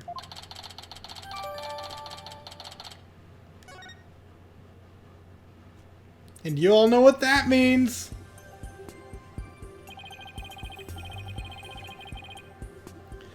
On the day of the incident, I was on my way to the treasure room again. When I ran into Mr. Roll on the great stairs. So those were not the treasure room stairs in the seance vision?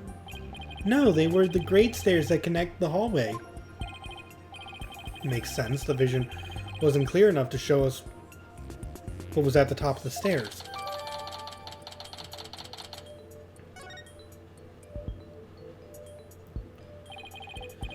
All of a sudden, Mr. Roll drew his gun and threatened me with it. I quickly put my hands up. Mr. Roll, he acted so scary. For some reason, he had a scarf over his mouth. I couldn't read his expression at all. Just then, the power went out. So I took that chance to hightail it out of there. I ran for my life. Even now, when I try to think back on it, all I can remember are the gun and the piercing look in Mr. Roll's eyes. That must have been when I dropped the notice scroll.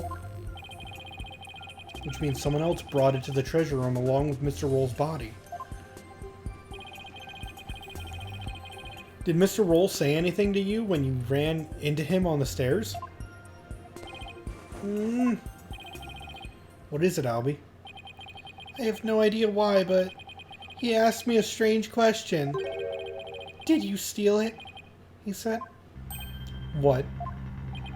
I'm sorry. I'm sorry I didn't say all this before. I didn't think anybody would believe me. A grand speech. One that confirmed my suspicions that you were a thief! Objection! That might just have been the victim's misunderstanding. Objection! Where there's smoke, there's fire, as they say. The victim must have had a good reason to be suspicious of the accused. Why does every new piece of information have to be so incriminating? Shadow. What do I do, Shadow? And what better reason to suspect the boy than seeing the treasure box in his hands?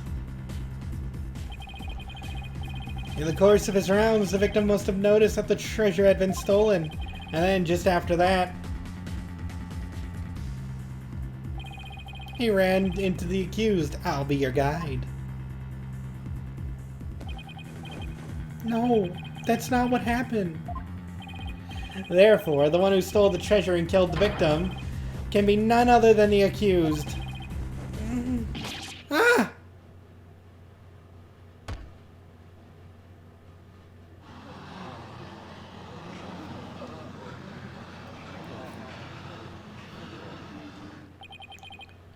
What now? It's adorable. Hey, Shadow, down boy! Well, what do we have here? I'm sorry about this. This is my dog, Shadow. You nearly gave me a heart attack. So that's what was making his bag move.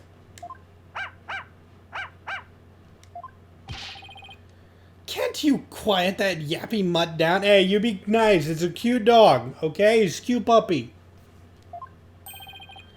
Shadow says that Mr. Roll made... Yeah, don't... Yeah, everybody listen to the dog. I can speak to animals like like Dr. Doolittle over here. You can understand him. Don't tell me this is a surprise witness for the defense. It would not be a first. I have cross-examined a parrot, and I have defended a whale by this point. Having a witness as a dog, this is not new. By any stretch of the imagination. I beg your pardon? You're not thinking of cross-examining an animal, are you? Not a third time! Not this time, anyway.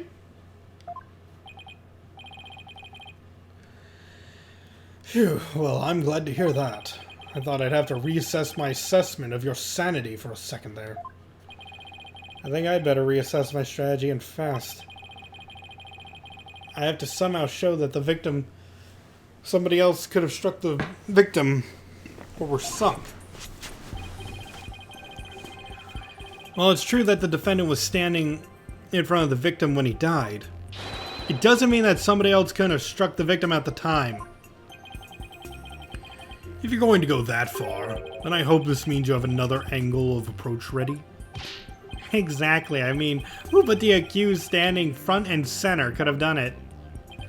Unless you can back up your claim, it's nothing more than a conjecture. Okay, come on, Phoenix. I know that you can think of something convincing. Where else could the victim have been struck from? I mean, behind? Oh man, this is very sensitive. Take that! With the defendant standing in front of the victim.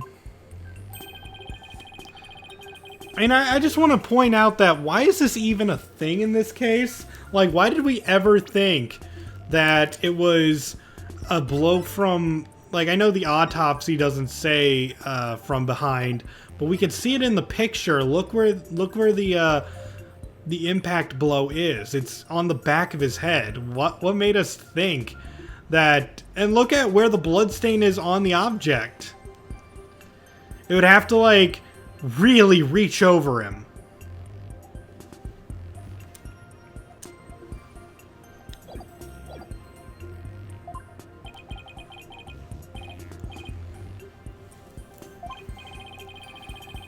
Yes, I suppose it's not outside the realm of possibility. Do I have to now show the photo I was just talking about? That would be funny. But who do you suppose it could... Who? Who? I don't know the list of people here.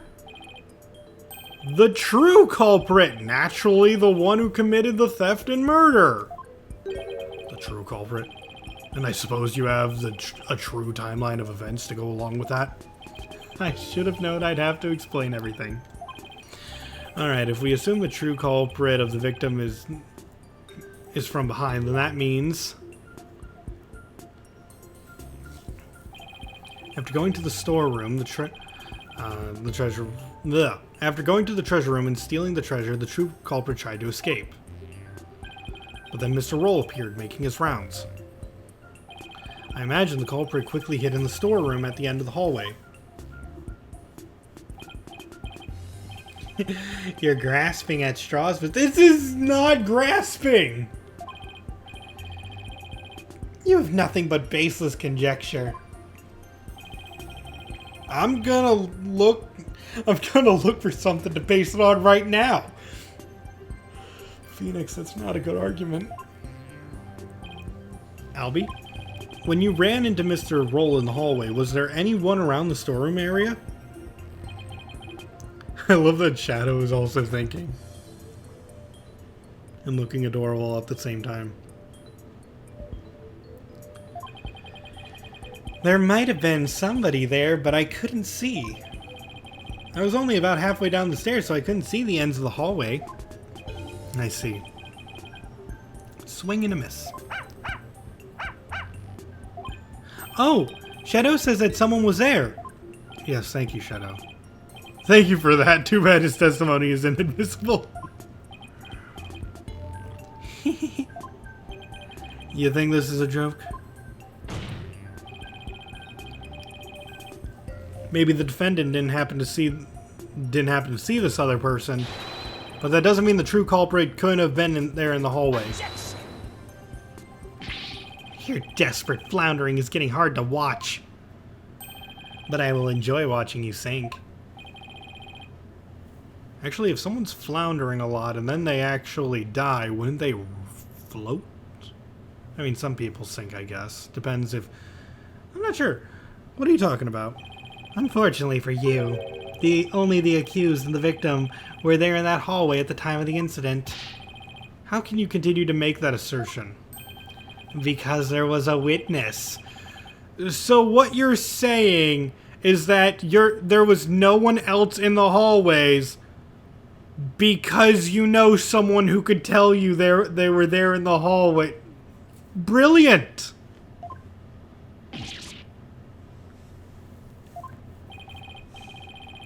Your Majesty, the prosecution would like to call its witness to the stand. Calling an eyewitness to the stand, huh? It's been decades since that happened. 2! Because we keep saying 20 years! 2 decades! A score!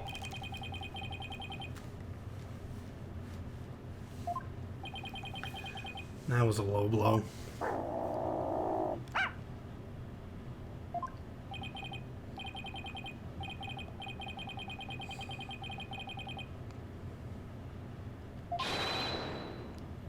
Bring the witness to the stand.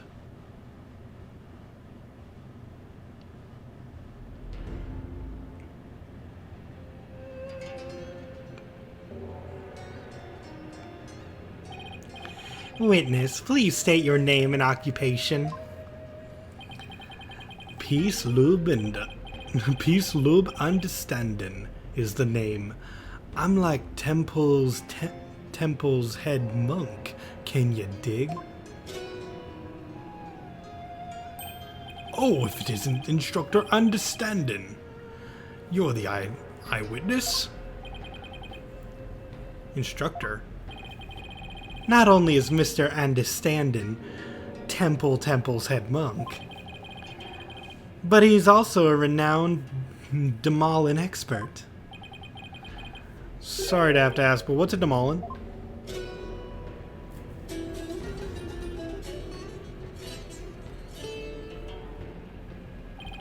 Check it. Here she is, my sweet serenader, my one and only. Groovy, right?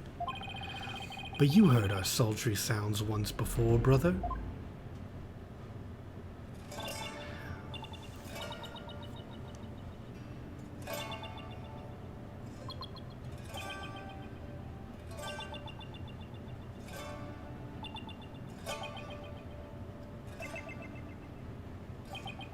I think the audio is having trouble, like, keeping this fast. So I think when they tried to change the audio, they didn't bother making audio of this. I mean, I'm fairly certain they did. There was, oh, the song itself, no. They changed the audio beeps to match the song, though. It just, I think it rendered a bit weirdly.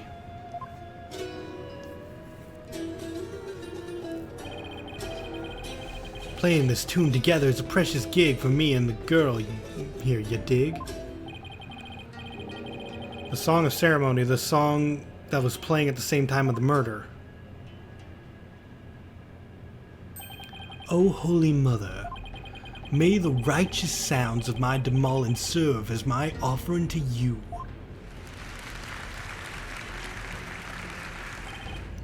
Wonderful. A great performance as always. This is my thing, you know, my bag. I make my instruments speak, baby.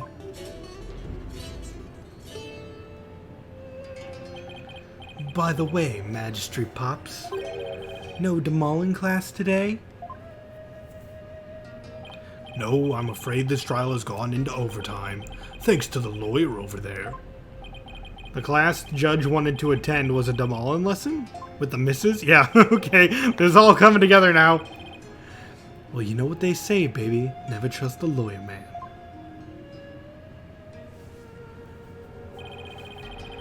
But transgressors against the Holy Mother have to be brought to justice. Thank you for your cooperation, Mr. Understanding. As the treasure keeper, you must have been shocked to learn that it had been stolen. He was the treasure keeper?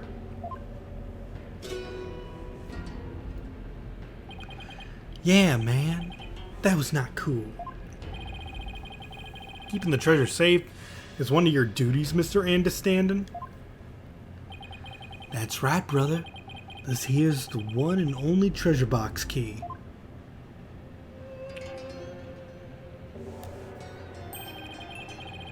And I keep it on me at all times, can you dig? But the sneaky thief went and cracked open that sucker anyway. Total bummer, man. So that's the key to the treasure box, is it? You know it, baby. It's called the Magatama key, and it's a historical artifact to boot. It's been passed down from head monk to head monk at the temple. The Magatama key, huh? I want to point out, this is extraordinarily obvious to anyone paying attention. Now, let's see, where is it? It's open.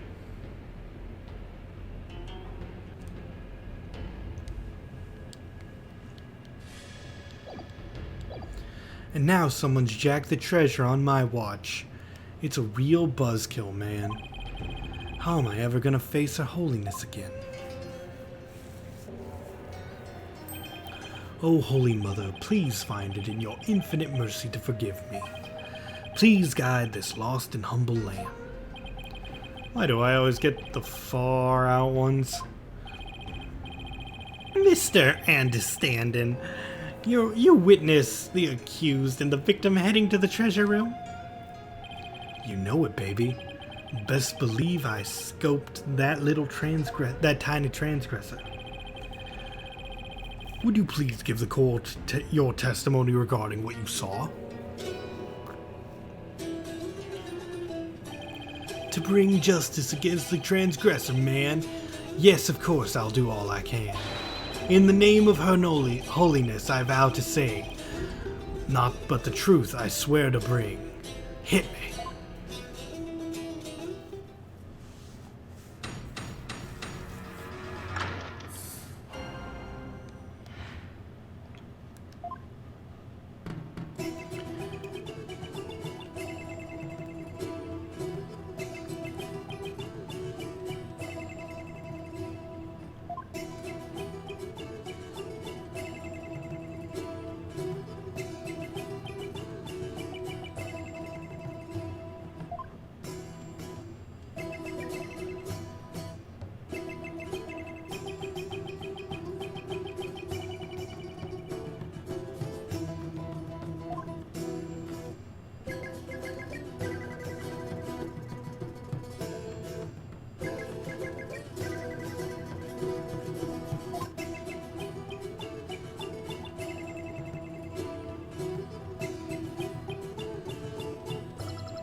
Thank you for the performance.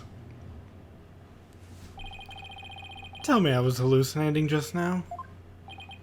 Like, can you believe Mr. Rolls bit the big one after that? Harsh, man. I share your sentiments. You were the one who discovered the victim's body, weren't you, Mr. Understanding? What? You found the body as well? He really is a key witness, then. That's right, brother. After the blackout, I went to reset the breaker and give power back to the people. The circuit box is near my chamber. The circuit box is near his chamber! Come on, this is kind of obvious.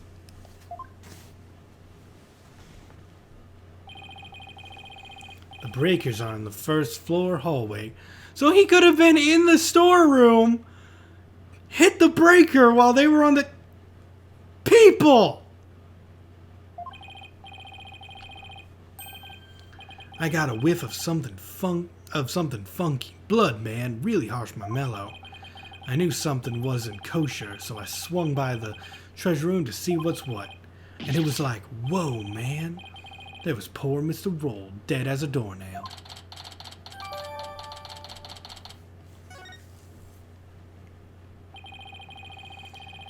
In the interval between the end of the dance of devotion and the blackout, the only ones who went to the scene of the crime were the victims and the accused. So you see, Mr. Understanding, unassailable account is what led to the accused arrests. Hold it.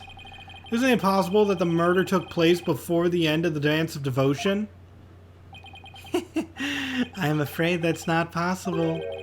The victim was in the performance hall until the very end of the dance. He was. Would you like some proof? How's this? A photo taken by a tourist of the morning dance of devotion. How did you get this? My, what graceful dancing. I can almost hear the sound of Mr. Understanding's demolin now. Payne's right. There's Mr. Roll on duty. Never underestimate the incredible Payne. So in addition to Rafa's insight, he had backup evidence lined up too?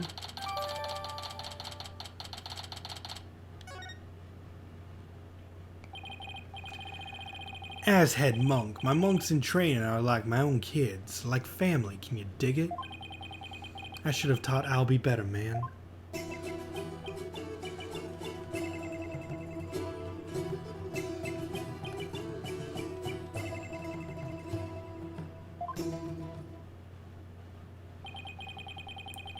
Head monk understanding, I didn't kill Mr. Roll, so I don't have anything to confess to the Holy Mother.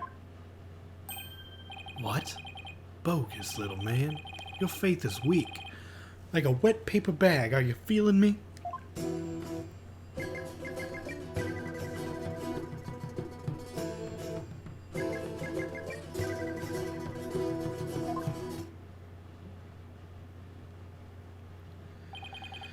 Her Holiness is magnanimous, son. If you confess your guilt, she'll forgive you in the Twilight Realm. I don't suppose she could forgive him in this realm first. Defense, please begin your cross-examination. Alright. I need to relook over that. I'm not sure what the answer is immediately. After the morning dance of devotion, I'd go back to my chamber. I got the notion. Don't know. Don't you know my chamber's on the way to the temple's treasure room? Hey, hey. Small footsteps I can clearly hear if anyone to the treasure room goes near. Albie was the only one. For the blackout, one other than Roll, only Albie to the treasure room did stroll. Oh gosh, what?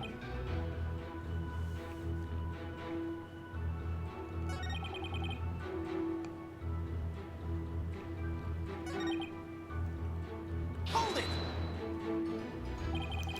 Even from inside your chamber, you can still hear what's going on outside. Temple's a groovy old building built from Mother Nature's finest.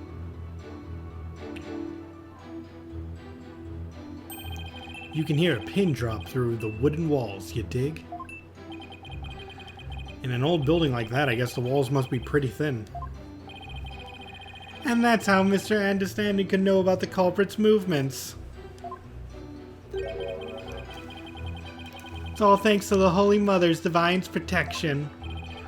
Right on, my man. I dedicate this testimony to Her Holiness.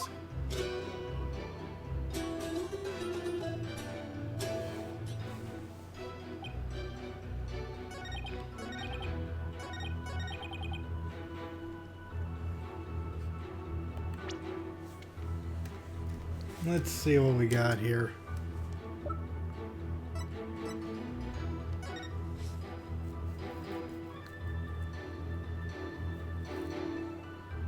It's not wrong, it is on the way.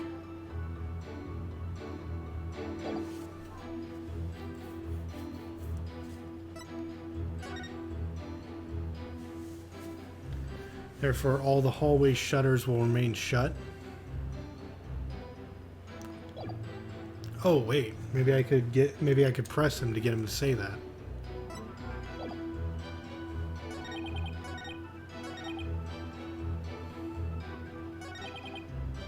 Hold it! How could you tell if it was Albie just from the sound of some footsteps? Albie is practically family, man. The smooth groove of his shoes are easy to pick out. Oh, come on. But how do you know he went to the treasure room? Didn't you think it was possible he went to the storeroom? No way, man. I saw him with my own there it is. You saw him?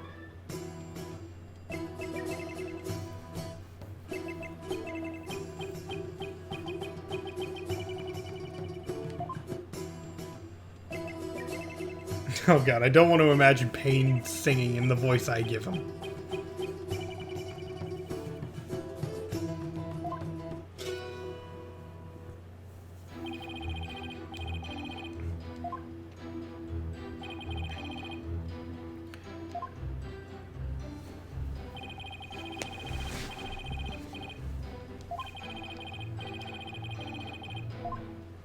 Alright, that's exactly what I needed.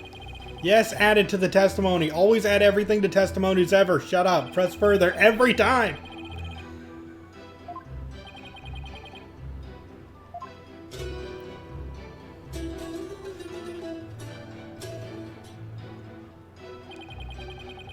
Through the window I did spy little Albie with my own eye.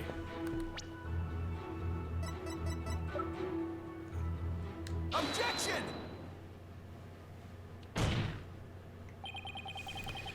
There's something off about that, Mr. Understanding. My music is off? I'm sorry you feel that way, man. Maybe this vibe ain't topping the charts where you're from. What's your poison? Orchestra? Jazz soul? There's nothing wrong with my ears, witness, but something's not quite right with your eyes. Mr. Understanding, you've been lying to this court.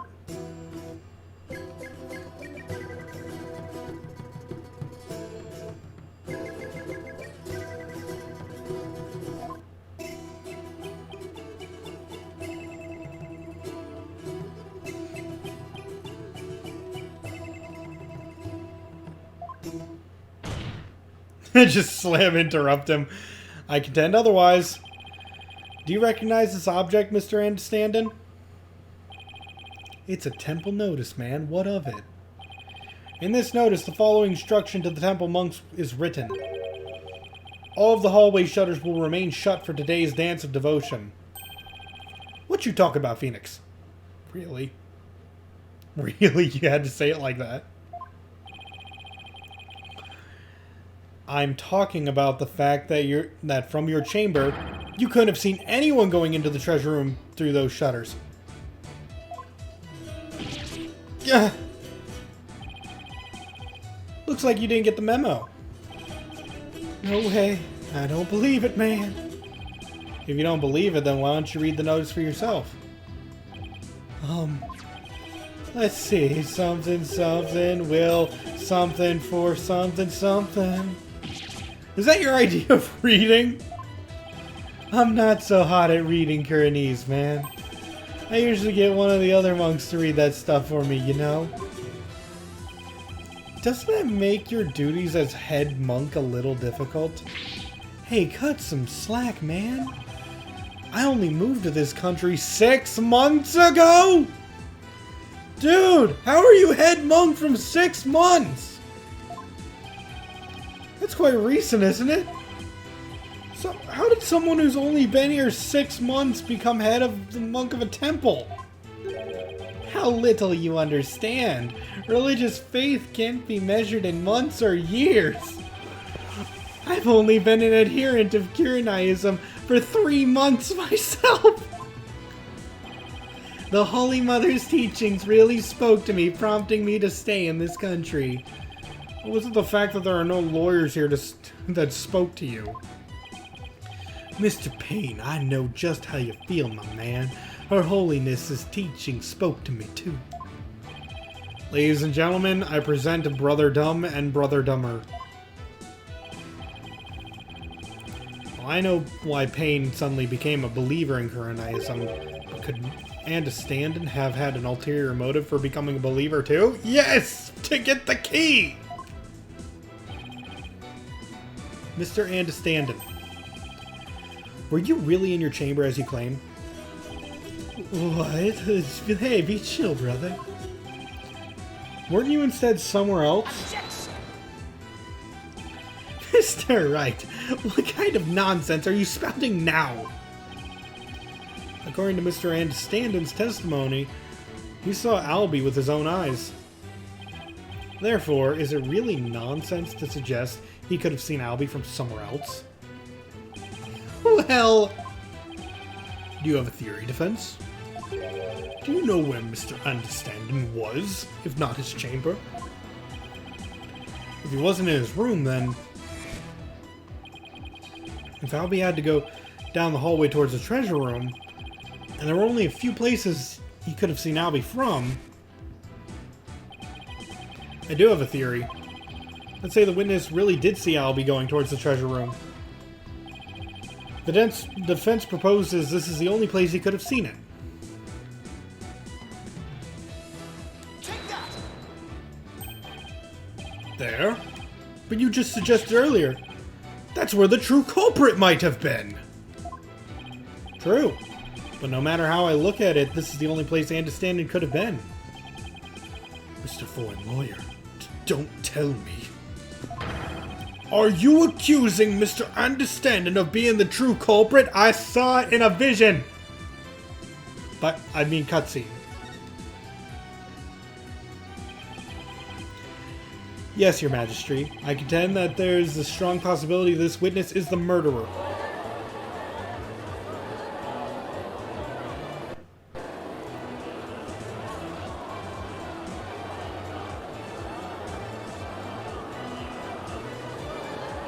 Objection!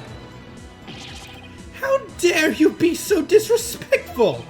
First, you criticize her benevolence as insights. Now you accuse the head monk of murder? Objection! This is the only place the witness could have been. If he was here, he could have struck the victim down from behind and moved the body to the treasure room. That's nothing but groundless conjecture. Here's my theory, okay? Just throwing this out there. If they used the thing you said they used to move the body, is there blood in there? Are there drag marks? Is there a blood, like... Is all that accounted for as well?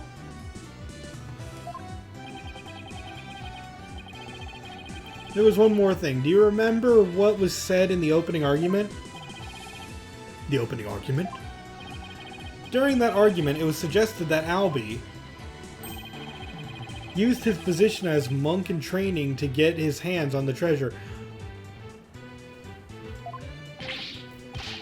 Yeah, I mean, here's the thing. Mr. Roll has blood coming out his head.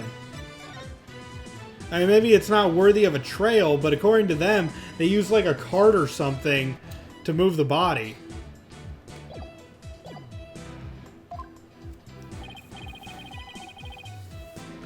Why don't we try to twist this on for size?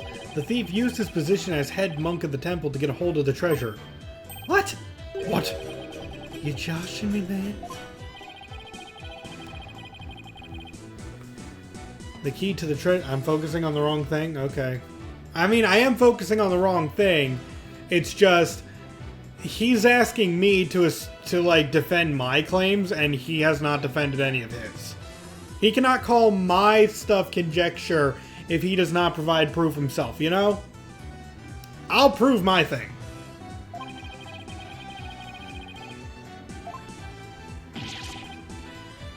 You can't possibly be serious. Does this mean you're claiming that Mr. Understanding's oath of faith is nothing but a lie designed to get him close to the treasure? The witness hasn't been truthful in this testimony to this court, so clearly he isn't above lying. Didn't you swear to the Holy Mother that naught but the truth would you bring? In light of that, I don't think it's unfair to call your faith into question. This is ridiculous! Are there no limits to what this lawyer will say? Oh, there are plenty of limits. Actually, you know what? No, there aren't. I mean, lie is such a strong word!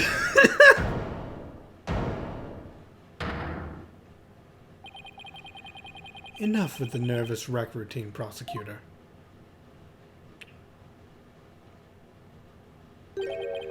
You're just embarrassing yourself, man. What? Was that Mr. Understanding?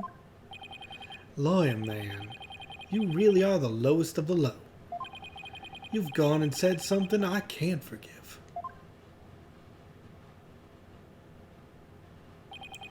You called my belief into question, my faith in the Holy Mother.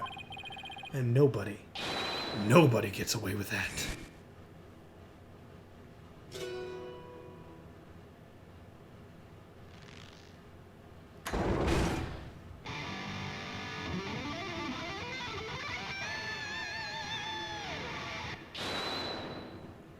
I have stopped asking.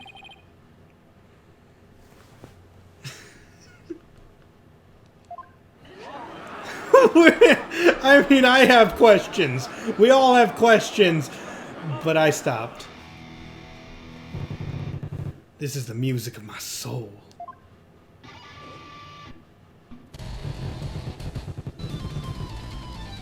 Death to the lawyer.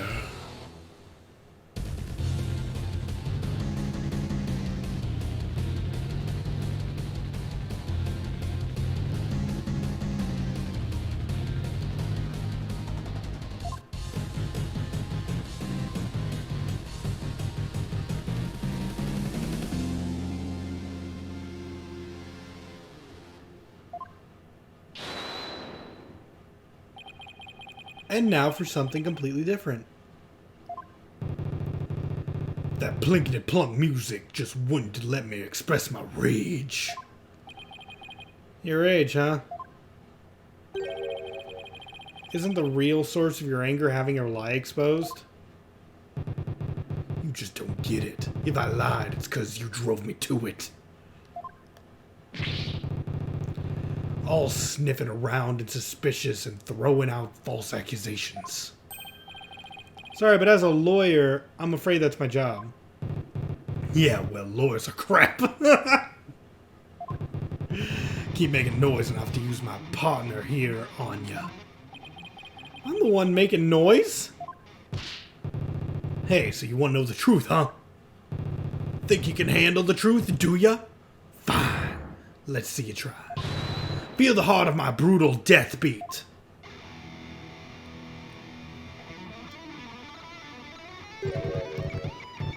Savage, right? Sweating bullets, ain't you? Can we just go to the testimony?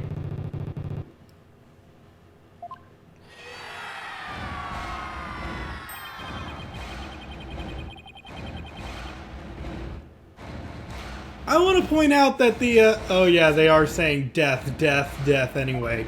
They probably love death metal.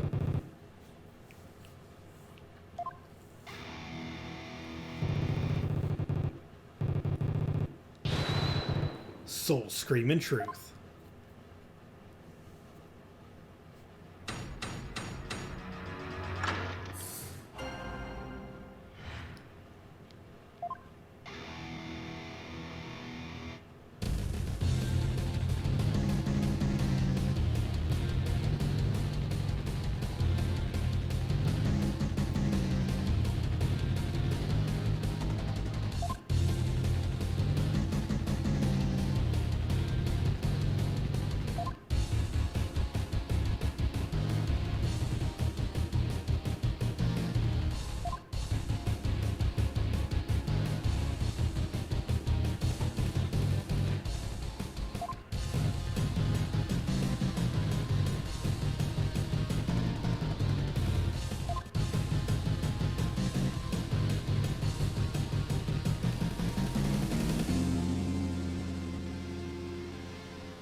Hold on. I need to double check something. When did he die? 12 p.m. and 1 p.m. Why would it say that it was around midnight? Or did I just read that wrong?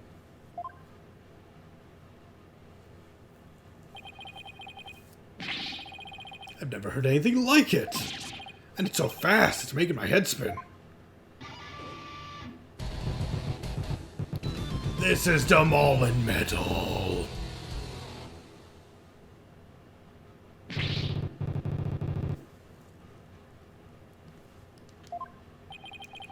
I don't know much about music, but I've got chills, and they're multiplying. You scared, lawyer man? Run away, fast as you can. What a wonderful rhythm. The perfect accompaniment for further deliberations. Now, Mr. Understandin, what did you go to the music storeroom for? Hey, I went to put my demolin away. She's my precious partner. Gotta give her a good rest after playing in the right. Then why did you lie before? Because you'd send me to hell. Huh? We all know lawyers and their lying, lawyerly ways. Am I right, people? If I admitted I went to the storeroom, he'd have drummed up a false charge on me. I didn't want to get sent to hell. What do you say? He's right, that so would have happened. Now I see why the Defense Culpability Act was passed. You feel me, Karain?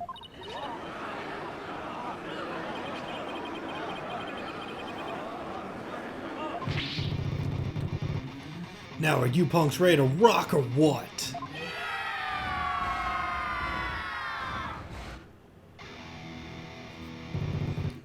can't hear you. I said you're ready to teach this lying lore how we do things round here? Alright, then I'm gonna lay it on one more time. The screaming truth of my soul.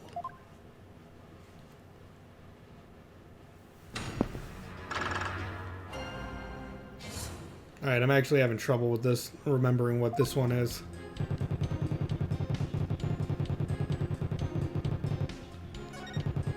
Death truth is what you dread. Hear me shred. From my spot in front of the storage, I saw Albie creep to the treasure room. That's fine. Trailing from behind, hound of the scent. I saw a patrol. After Albie, he went. Me and my girl here, innocent and wait.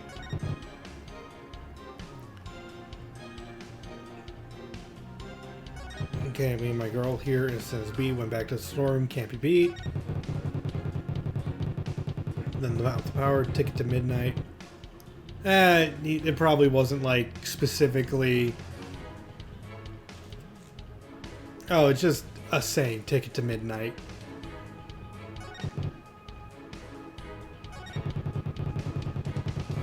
Yeah, it's true. If he went after Albie, it would have to be Pat Roll there first, wouldn't it?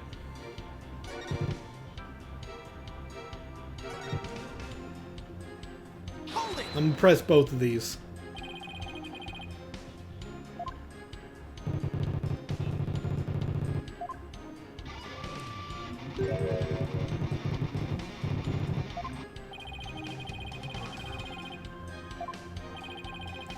Well, he was about to steal the treasure, so it only stands that he'd look furtive. Objection!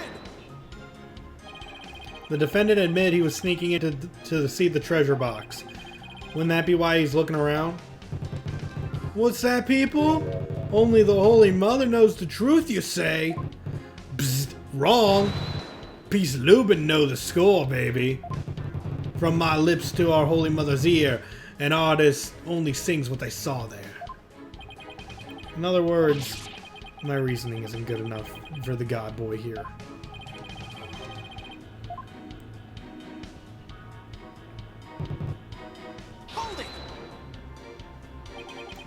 Something tells me this is going to be a spectacular waste of time, but what do you mean by hound on the... Really?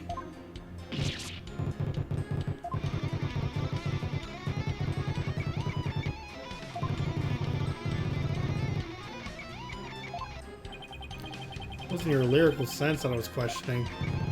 I'd say hound on the scent like a hunting dog, because yeah, this is not what I wanted to press about.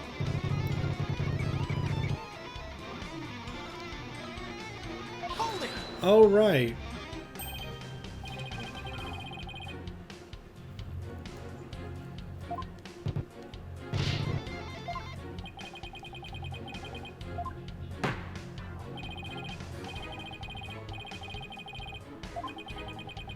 You can explain your lyrics to me later in a Demolan class. Fine, have it your way, geezer.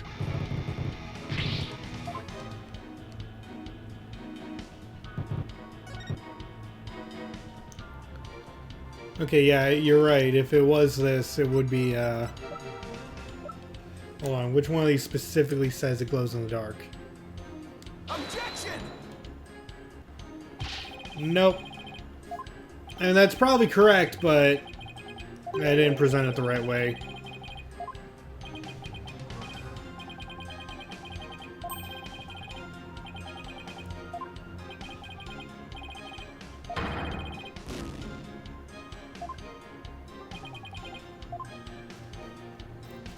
I didn't present it the right way or at the right time.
Ugh, someone stop their jam session, please.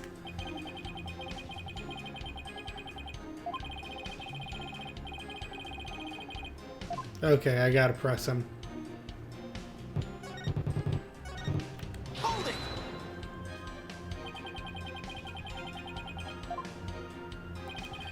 But how do we know you didn't go to the treasure room to steal the treasure instead? And on what ground would you base that accusation? Got anything to show for it? He's right. I don't really have any proof. Yet. Well, you can't prove that you didn't go to the treasure room either. Yeah, thanks, Phoenix.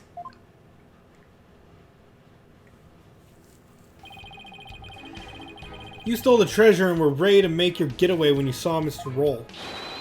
So you panicked and ran into the music storeroom, isn't that right? Yeah, like he'd admit to it. Why do I feel like I'm being stabbed by icy stares from every direction? The silence is your answer, lawyer man. This audience knows the score. Just what we needed. A moment of silence to bid this lawyer's baseless claim goodbye.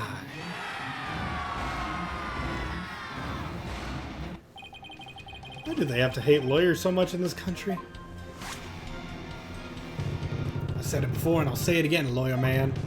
After the priestess's dance, I went to the music storeroom.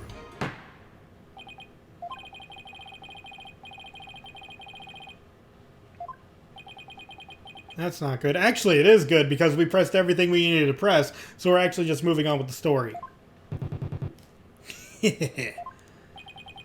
What's so funny, Peace Lubin understanding? Nevertheless, the possibility is still there. You can't deny the witness could have killed the... You can't deny the witness could have killed the victim under the cover of darkness. You're forgetting one important thing. Huh? It seems you've forgotten that the outage happened by chance, not design. Are you stupid? He was right next to the breaker!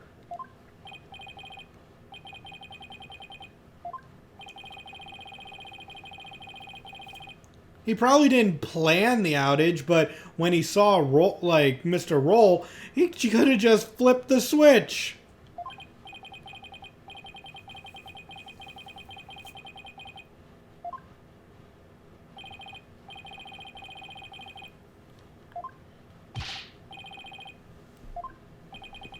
What can I say about... You know what... Oh, come on, game.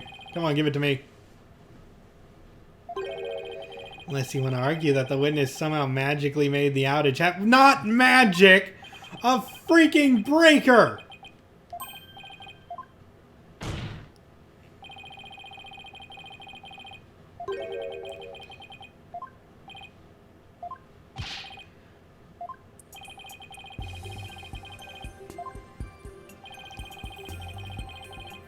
I'm gonna explain everything around here. Y'all make my life so difficult.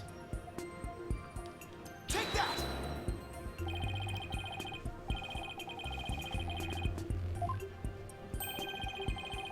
There's nothing really magical about turning off the breaker, wouldn't you say?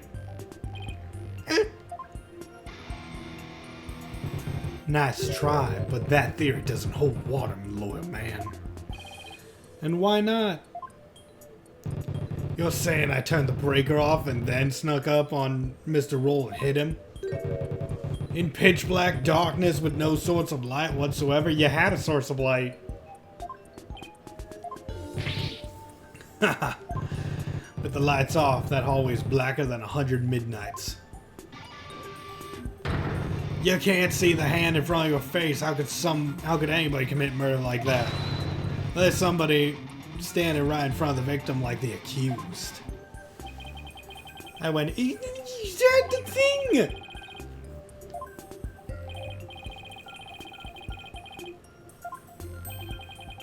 A guide through the darkness? Yeah. Something? That's more than a little vague, wouldn't you agree? You ain't gonna move this room with a half-baked hunch like that, bro. You gotta hit him hard. Really make him feel it. You hear me? Just like my verse, baby. Woo!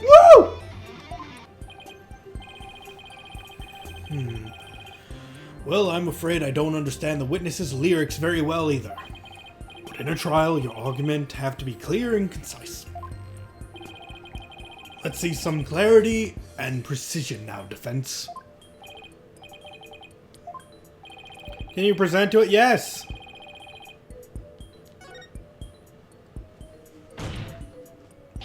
Yes, I can. Because there has to be something.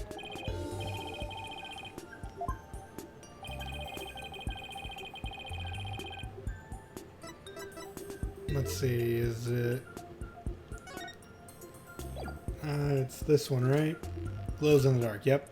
Take that! I believe the victim was holding the treasure box. Hmm? Huh? Oh. Have you gone mad? Well, the box glows in the dark, so you could sort of use it as a beacon.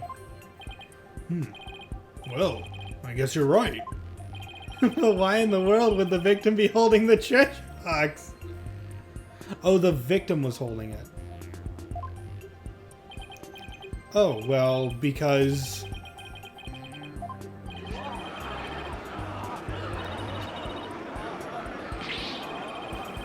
Just give him the death penalty already! Is there no way to win them over?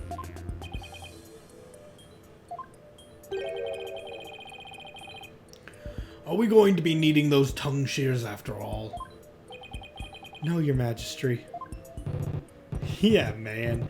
Do it. Do it. Then we can jam out to the lawyer's shrieks of pain. Better get those screams of agony out now, lawyer man. While you still have a tongue to scream with.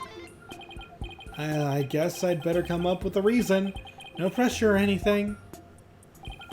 As to why the victim was holding the treasure box? It can easily be explained as this. Brain, don't fail me now. What reason could it be? The victim was holding the treasure box because he was... the thief.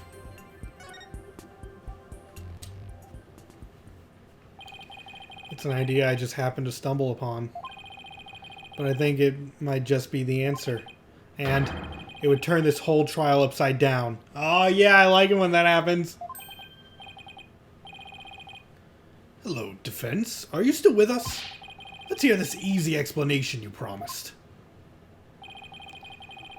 Isn't it possible that it was because the victim himself was the thief? The victim? The thief?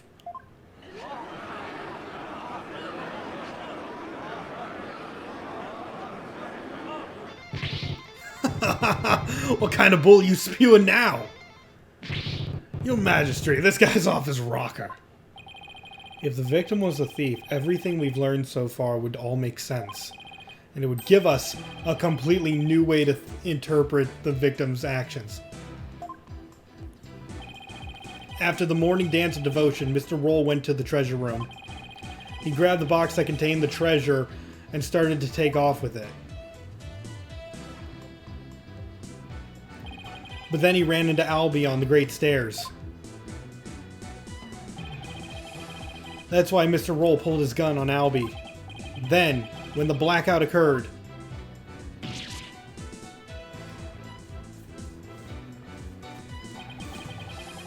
Mr. Roll was bludgeoned to death in the darkness.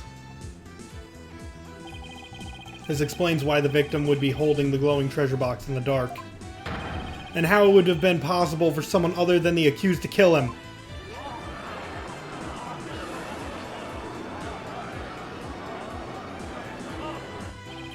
Do you have any idea what you're saying?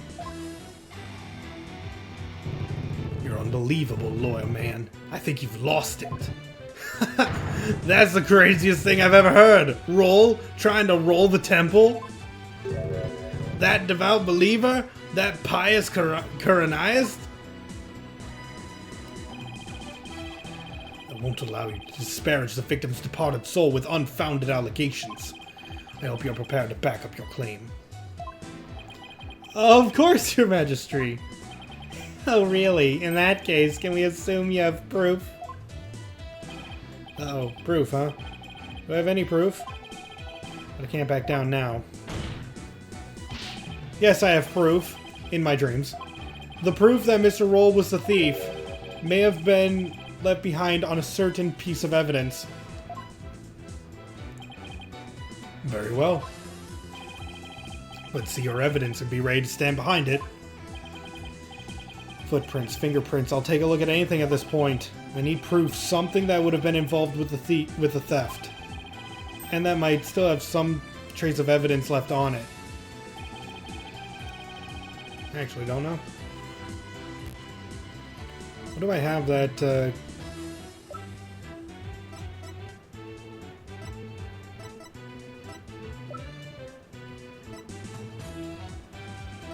Do you think it was the treasure box itself?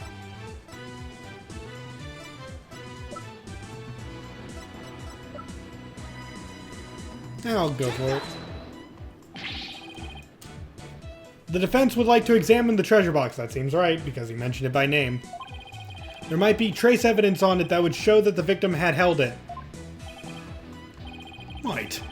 You better hope you turn up something more definitive than that defense. Yes, sir, your majesty. Very well. Bailiff, bring the treasure box.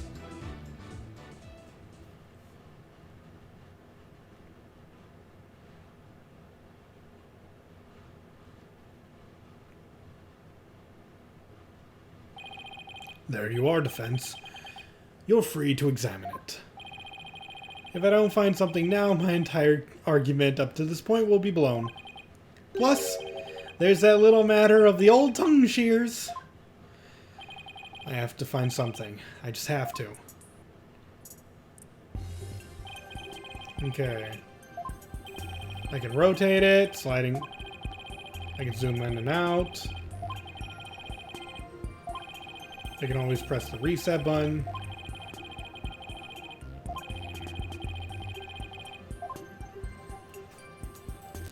Okay, so... Oh, whoops. Well, the box is forced open. I'll try closing the lid, too.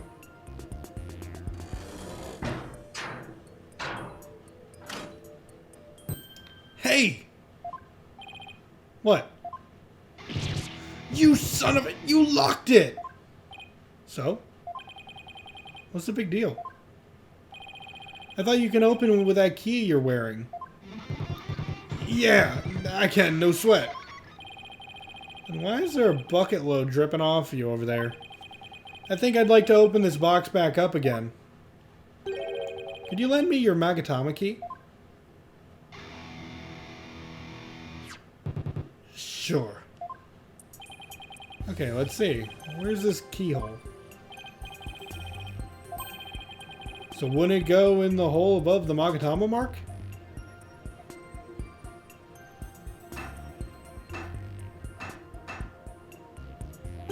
Huh? It won't open. Would you look at that? The thief must have busted the lock when they forced the box open. Really? Because I'm not so sure about that.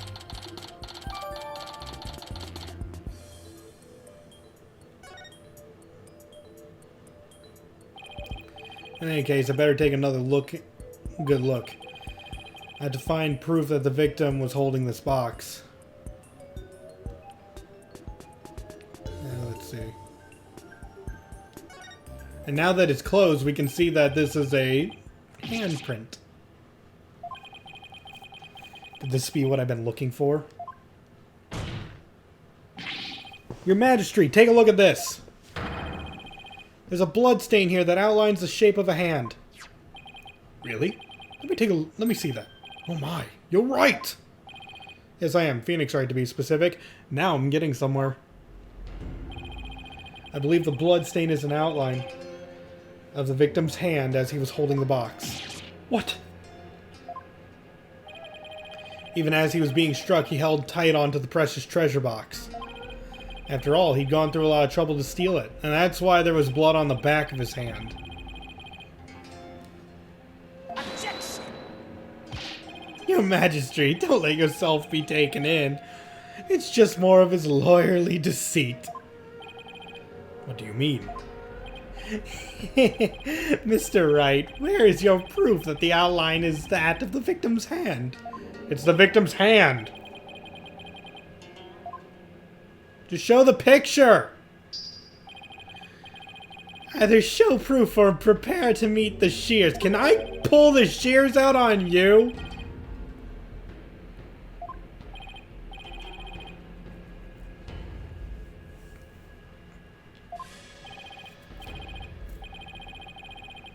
I got no idea if the magistrate is a cousin of the judge. Could be. Doesn't he have like a Canadian cousin as well? Or brother? I forget. Are like the one from Phoenix Wright 3 that you see a couple times is a Canadian one?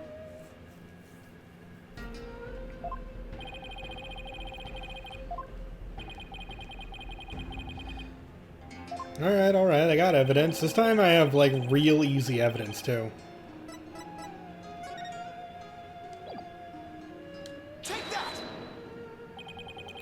I've got it. This is the evidence that's going to save my beloved tongue.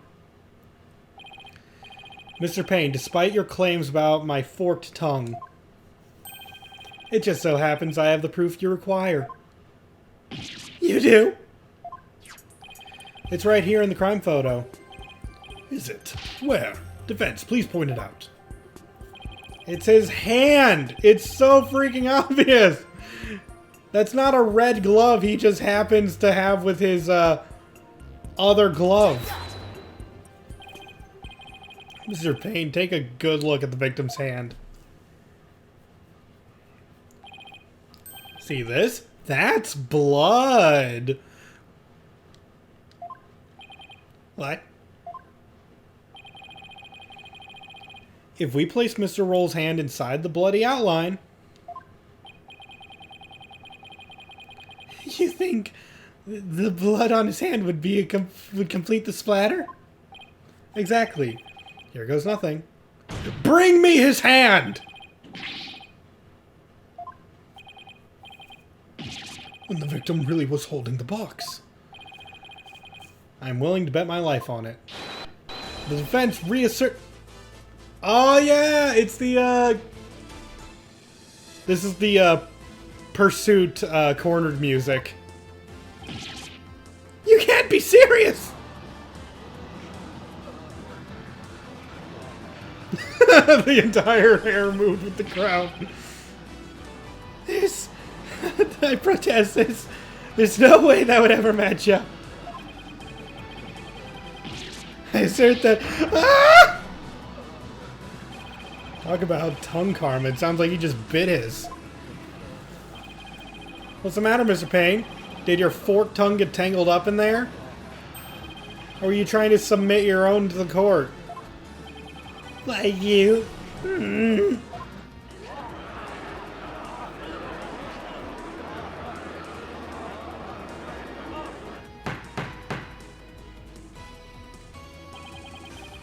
I can hardly believe it. Apparently, not everything out of the defense's mouth is a bluff. I'll have you know, there's a good 20% that isn't bluff. And yeah, it's actually kind of refreshing. Of course not, Your Majesty. This tongue doesn't lie, most of the time. And I'd like to continue using my tongue in the future too, if you wouldn't mind.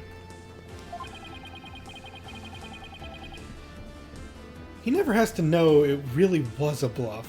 And oh, and by the way, Chad, because in case you're wondering, this is another Payne. This is Winston Payne's brother, Gaspin. No, not Mr. Roll. I can't believe it. I'm sorry, Albie. I know it's upsetting news. He must have needed the money badly, probably to support his family. After all, he gave up his dream of becoming a monk to help them. Oh, so that thing Mr. Roll would say to me.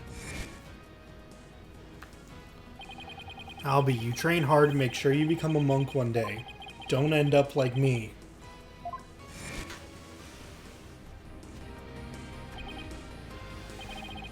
Yeah, he was probably warning you not to end up a thief. Mr. Roll. Objection! Now wait just 1 minute. If the victim was a thief and he was holding the treasure box, then that means Mr. Roll was holding the murder weapon when he was killed. Oh, that's a very good point. Doesn't make much sense, does it? Objection! If the victim was holding the treasure box, it couldn't have been the murder weapon. Which means the real murder weapon must have been something else. A real murder weapon? Was something else? The blood was thought to have gotten onto the box when the box was used as a weapon. But it turns out that wasn't the case. The blood splattered onto the treasure box the victim was holding when he was struck with the real weapon. That's what really happened. Isn't that right, Mr. Understanding?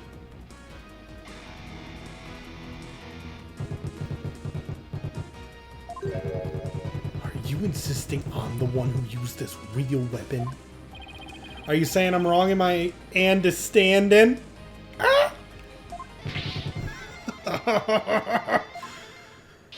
You got me riled up, lawyer man. I feel a song coming on.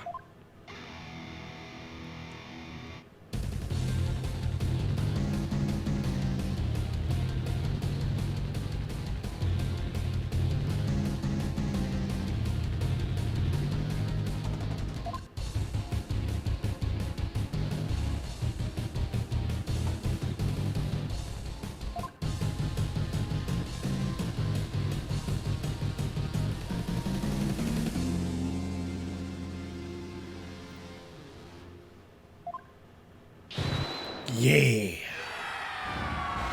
They're still on his side! I know you don't need me to remind you, Defense, that your life is... Thank you! Seriously, I'm gonna make a tally for this. For how many times my life is threatened throughout this game.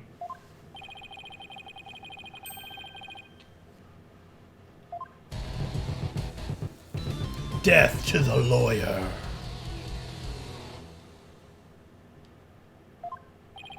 This is it. The moment of truth. I am confident the real murder weapon does indeed exist. That's a bold claim, Mr. Wright. Now let's see you back it up. Show us which piece of evidence points to the real murder weapon. Gladly. If I knew which one it was. Would be somebody like Understand and used to bludgeon someone.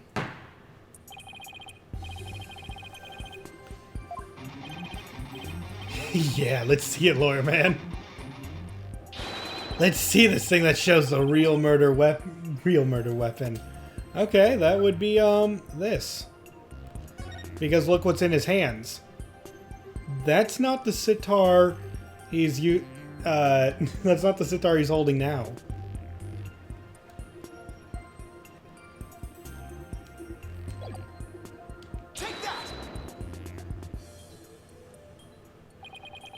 What I'm about to present is really nothing more than a possibility. But this thin thread is all I've got. Allow me to direct the court's attention to this photo of the morning dance of devotion. This is the sitar he had during the event. He was heading to the storeroom to put it away, as far as we know. Or whatever he claims. And yet, the one he is holding earlier, he called it his partner. So, yeah, it's definitely, it means a lot to him. There's something about it that doesn't sit right with me. Oh yeah? And what's this something, This thing here is odd to say the least. This girl! Okay, no, it's actually this. Take that! Mr. Understanding? Why is the instrument you're holding different from the one you're playing in the photo? Would you look at that? They're completely different shapes. I believe you said your Demolin was your one and only? Well, Mr. Understanding, what do you have to say to that?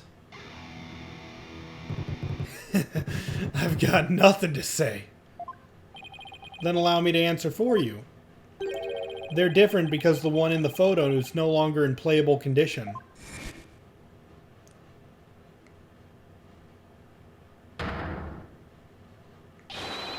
Not after you used it to bludgeon Mr. Roll to death.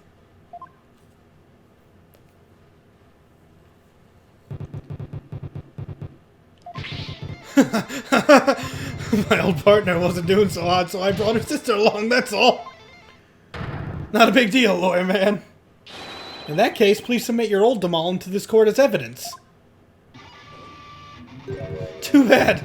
You're too late. I got rid of her yesterday. You what? Burned her with the rest of the trash. Ashes to ashes, baby.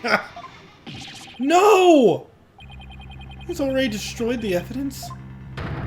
And I see more trash right here in this court that needs to burn in the fires of hell. Lawyer trash. There's no proof to show. Oh, come on. That was pathetic. Your agony could sound better than that. Where's that great scream of yours? This can't be how it ends. I think I've heard enough. It seems the defense is unable to produce the evidence it needs to prove its assertion. But your Majesty, that's only because the witness destroyed it. Evidence is everything in court. Don't tell me you've forgotten this most fundamental principle of our profession. Without sufficient proof, your claim that Mr. Understanding is the murderer is no more than conjecture. Oh. There's the pained expression I've been looking for. By the way, it seems there's only one more thing you're forgetting. What is it now? You accused Mr. Understanding of being the thief, but the real thief turned out to be the victim. Uh-oh. And with that, Mr. Understanding's purported motive for murder goes out the window. Oh. Great point, prosecutor. You tell him. If I had been there, I would have just collared Roll and gotten the treasure back. There wasn't any reason for me to kill him now. Was there?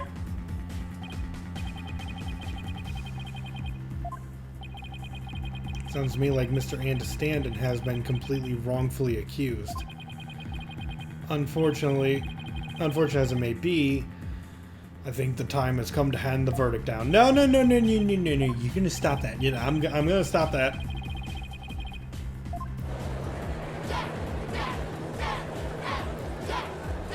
I love you all!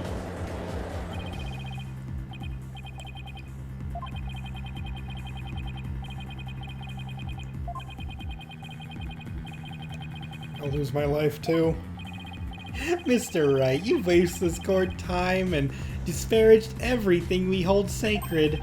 We should charge you with lèse majesty, in addition to the crime of abetting the accused. Yeah, you should pay for desecrating my good name.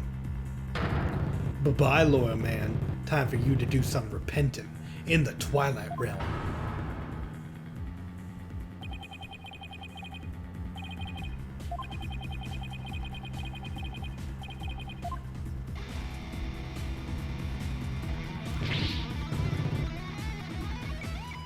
No, Payne will not die if... No, it's only the Defense Culpability Act. Come on, people, let me hear you scream and shout. Time to take this lawyer trash out.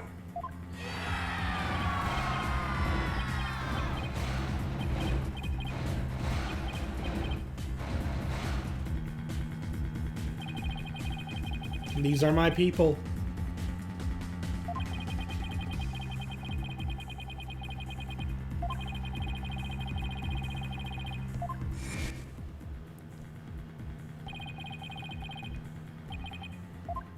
Did you steal it?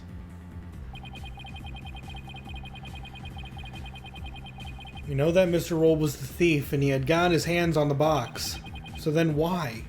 Why did he ask that? Why in the world did he ask Albie that question? What about the treasure box would have prompted him to... Ah! The Defense? What's gotten into you? Now I get it. Now it all makes sense. Like Polkunga, man. What you trying to say? Muttering and squealing to yourself sounds like you knocked something loose upstairs. Your Majesty! Please hold off on ruling for just a little longer. Don't tell me you're going to start begging for your life now. No, Your Majesty. That's not it. It's just that I realized something important. We've been operating under a serious misconception this whole time. Misconception, you say? That's right. A mistaken notion about the treasure box. But could this really be true?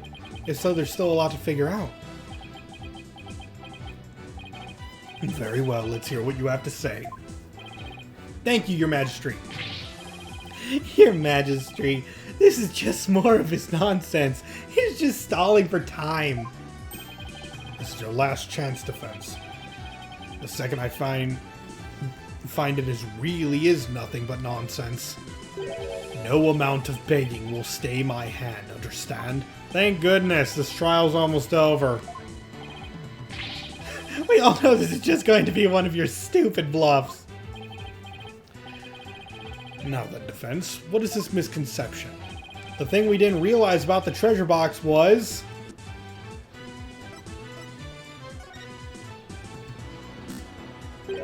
What if the treasure box was already empty from the start? What? What? Please recall that when Mr. Roll ran into Albie on the Great Stairs, he asked the boy a question.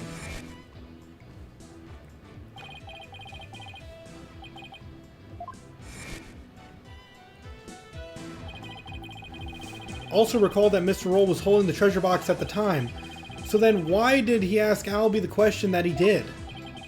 That is a bit peculiar, isn't it?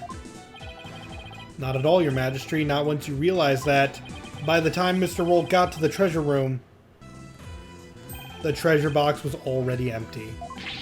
I beg your pardon? Mr. Roll suspected that Albie had gotten to it first, which is why he confronted Albie when he ran into the boy on the stairs. But how would the victim have known the treasure box was empty? He didn't have any way of opening it. Once a year, the victim had the duty of carrying the treasure box to the palace.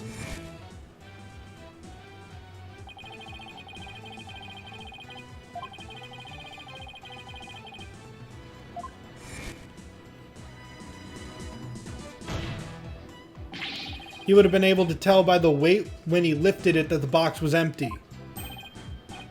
I see, yes. I suppose he would have been able to tell, wouldn't he? Mr. Roll most likely decided to at least steal the empty box. It's an important historical artifact, and in of itself, after all. Yeah, but what's your point, Mr. Wright? What does any of this have to do with Mr. Andestanden? My point is this. It gave Mr. Andestanden a motive to murder the victim. A motive?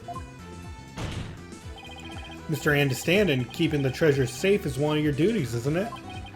So if anyone had found out that the treasure was missing, you would have been accused of incompetence. From the moment Mr. Roll discovered that the treasure was gone, his fate was sealed. Because you decided then that he had to be silenced forever. But that's absurd!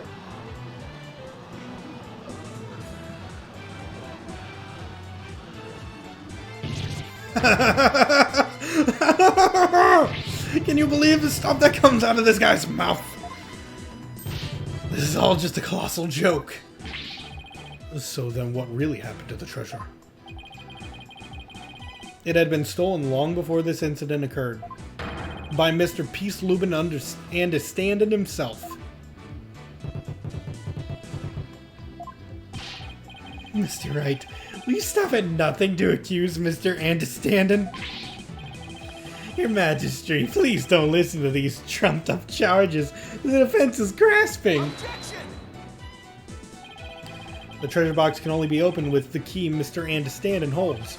Who else could have stolen the treasure? Objection! As I said, the accused stole the treasure by forcing open the box. Your Majesty, I call for a swift ruling. I'm not ready to give my verdict yet. What? The defense has successfully presented a new possibility in this case. Yes, finally, a tiny shred of hope. And Standen, would you care to make any statements in response to the defense's claims?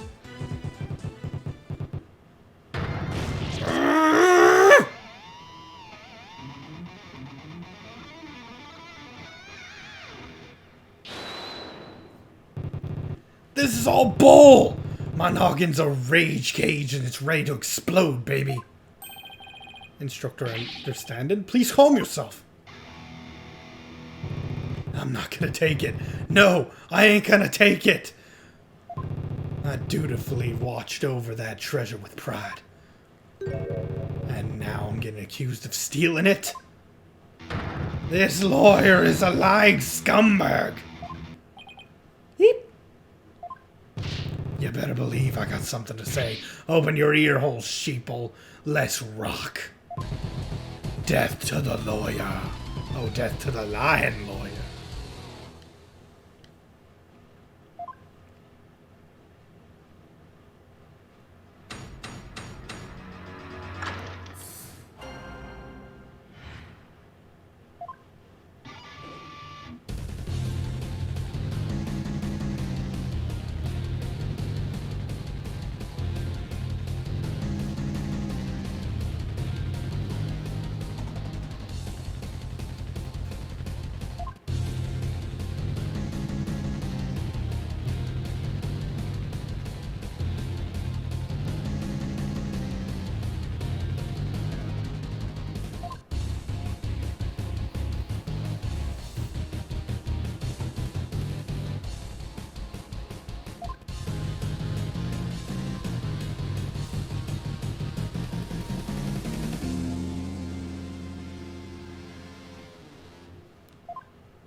Alright, we've now heard from both sides.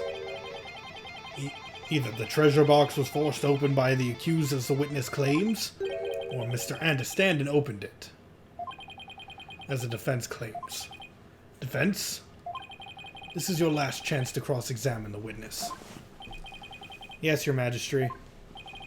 If you are unable to prove your assertions by the end of this cross-examination, then the DC Act will come into play and both you and the accused will lose your lives. I understand, life or death, it all comes down to this every time.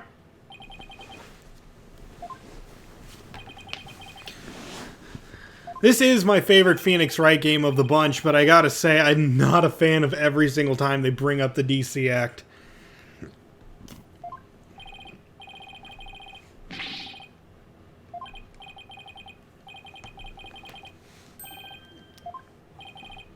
It's a deal. I can't let Albie down. I have to win this trial. Somehow I have to prove that only Understanding could have stolen the treasure. Do your worst, lawyer trash. This is your requiem. The last song you'll ever hear on this mortal coil.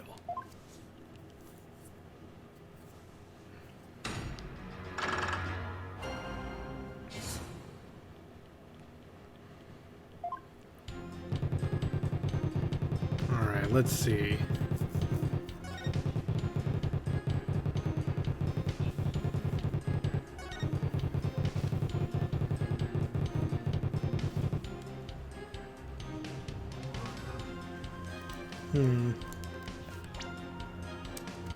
Let's see.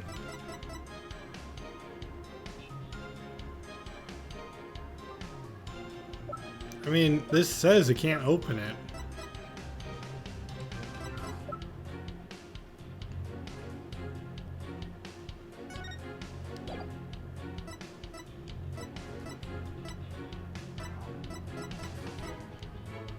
I mean, I might as well try. Objection! Nah, I should have pressed it. Darn it.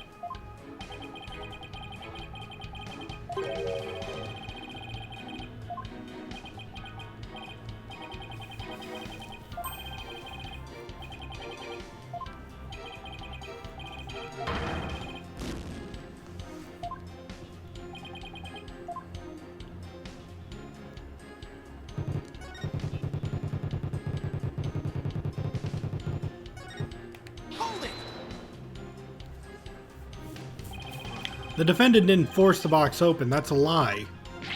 In fact, you're the one who opened it, isn't that? Yeah, he's gonna admit that.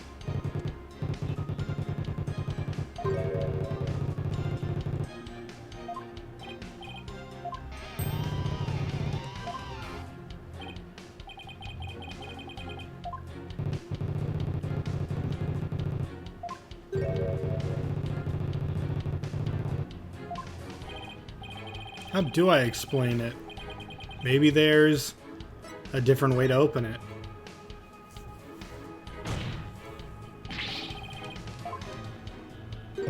Huh? What are you talking about? There's a secret trick to open it, to protect its contents from being stolen.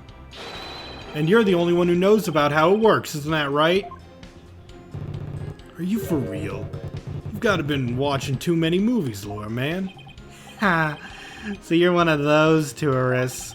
Honestly, Mr. Wright, did you come expecting magic and mystery around every corner? No, but at the same time, this is Phoenix Wright, and we're currently in the middle of a mystery in a kingdom where there's spirit channeling of seeing visions of the dead, which could be considered magic. So yes, there is magic and mystery.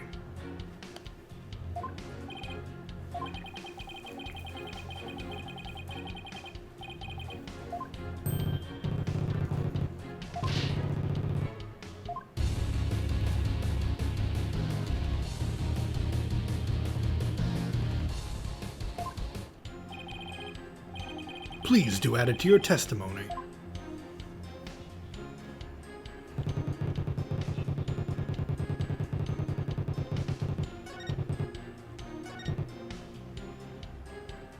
Hold it!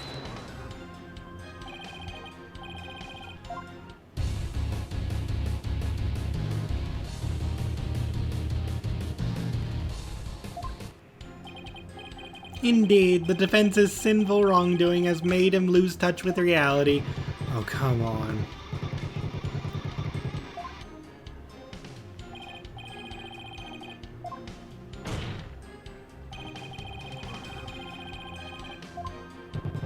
Oh, really? And where exactly is this secret hidden? The secret is obviously hidden in the box.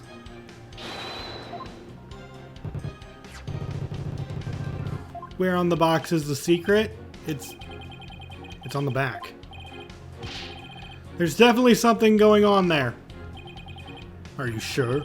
You're sounding a little desperate, defense. Desperate? Not at all, your majesty.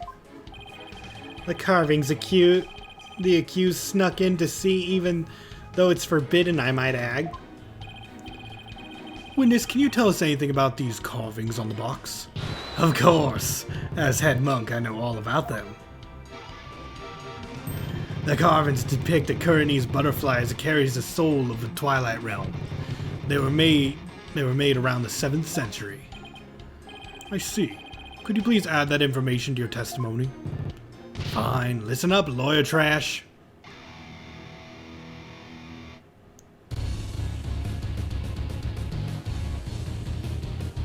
How is it that he's a monk? Because according to him, his faith was so strong, he was brought there to stay by the holy He basically just fudged his way and said he's loyal.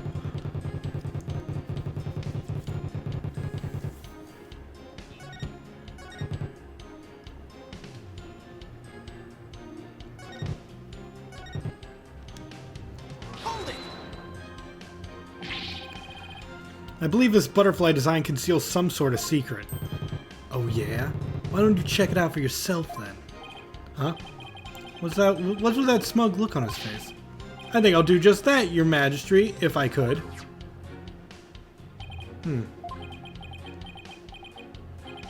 Nothing unusual here. Well, defense, what have you discovered? I'm afraid I haven't discovered anything, your majesty. Oh, come on! I'll just return it. I told you, didn't I tell you? Ugh. In that case, there must be some secret trick.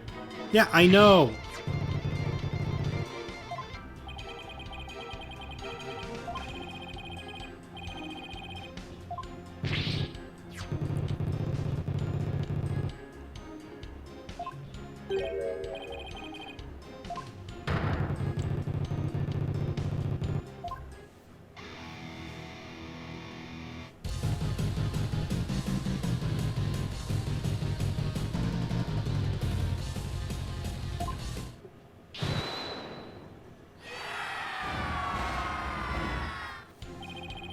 For the forgetful defense's sake, could you please add that to your testimony? Yeah, I know.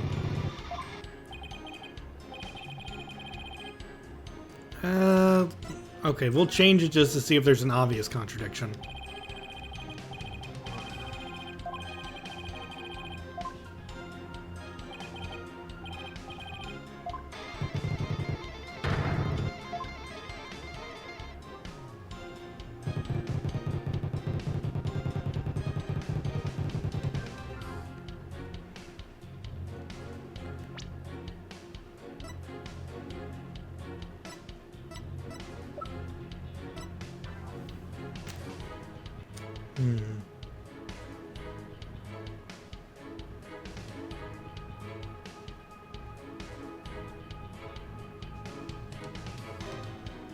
Objection! Yeah, you have it on you at all times, and you just said it can't be broken into by your own words.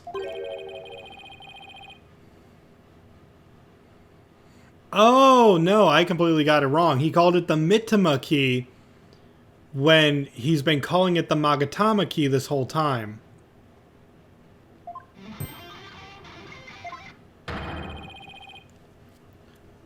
Hey, I still got it right. The Mitama key? What's that? I don't know, Your Majesty, but apparently it's a rather crucial question. What? What's the big deal? So I said the wrong thing. So what? Simple slip of the tongue. An A for effort, Mr. Wright. But your grandstanding betrays your desperation. Someone just shove a sock in his mouth? I'm afraid a small slip of the tongue like that adds absolutely nothing to your argument. It's so important!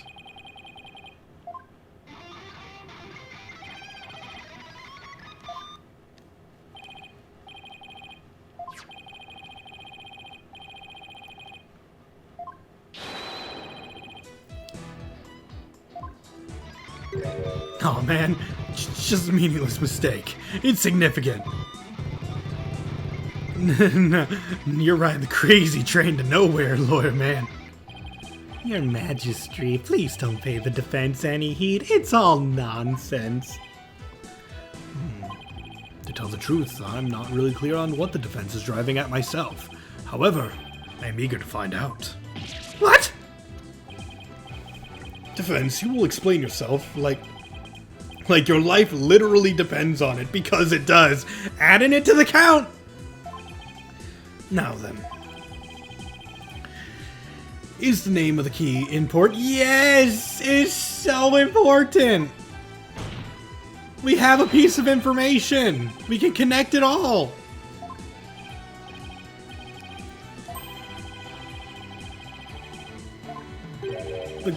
It's right in your inventory, Phoenix. Just reach inside.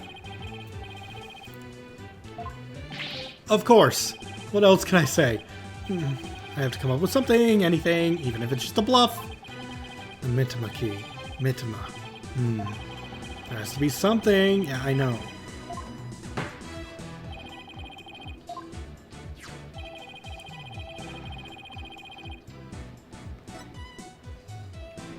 Take that!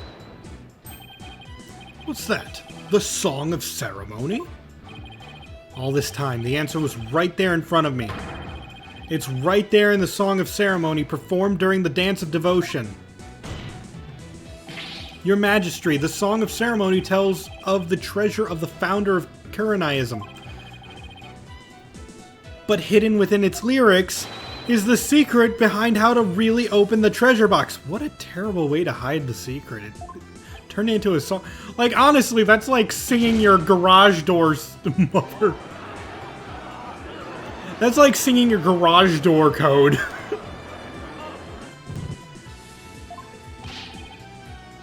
How can that be, Defense?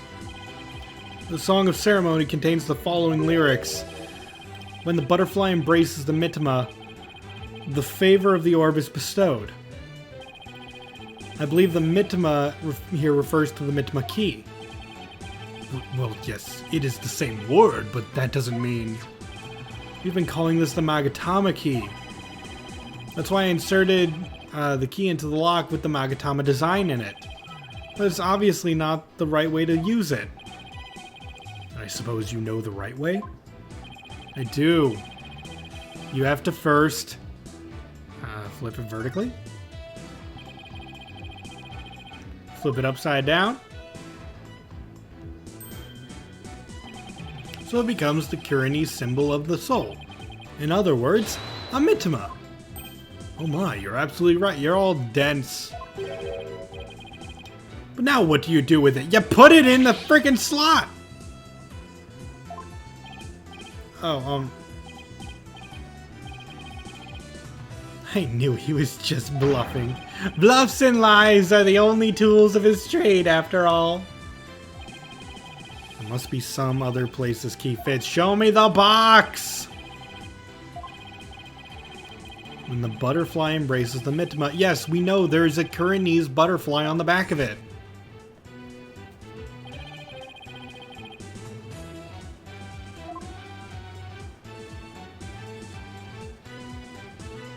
And look at that. Got it.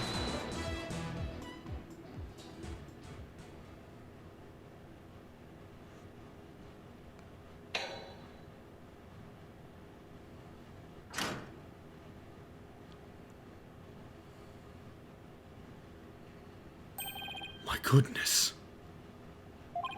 The treasure box. It really opened.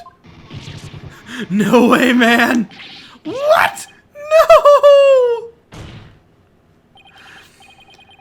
And that, ladies and gentlemen, is the real secret behind the Song of Ceremony.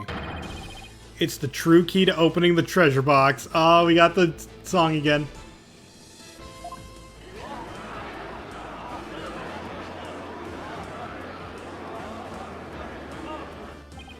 It's all over, Mr. Payne. How so? Let's say someone was fooled into trying to force the front-facing lock open. Sadly for them, it won't budge. That's because the lock is, after all, just a decoy. Then what you're saying is, neither the victim nor the defendant would have been able to open the box, and therefore had no way of stealing the treasure. The only one who could have stolen it is the one man who knew about the Mitama key. Peace, Lubin, and standin'. But I'm not done yet. Please recall the scene of the crime. On the floor by Mr. Roll's body was the very unlocked and very open treasure box. Only someone who knew how to open the box could have left it in that state. And so there can only be one true culprit. Admit it, and standin', you're the one who killed Mr. Roll.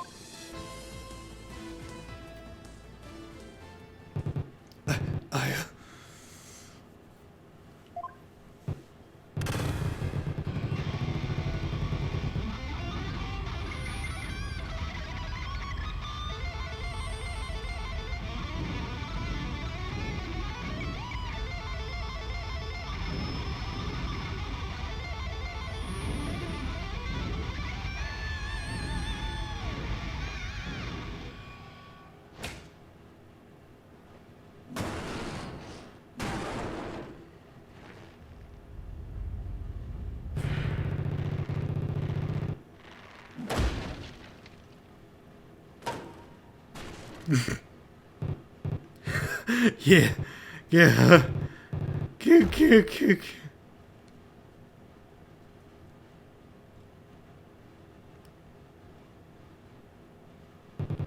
Curse him. This is all his fault. Why'd he have to try and steal the treasure? Why'd I have to spot him with that box? On my way to the storeroom after the morning dance. It's his fault I had to cause that blackout and clock him good.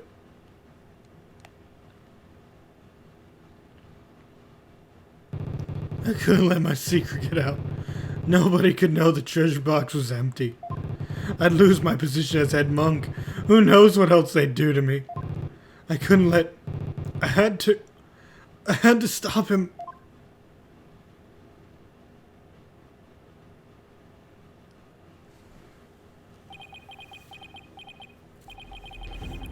a shocking development.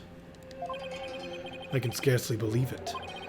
Nothing like this has ever happened since the DC Act was enacted 23 years ago. No. My perfect, unblemished record. Destroyed. Incredible pain. Ruined. No!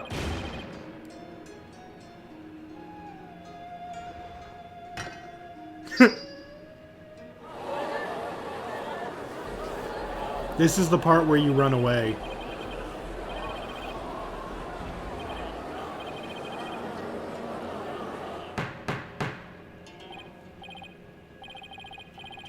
Honestly speaking, I'm just as shocked as everyone else.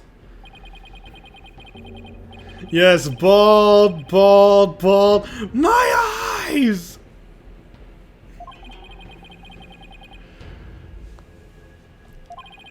This court finds the accused. I'll be your guide. Not guilty.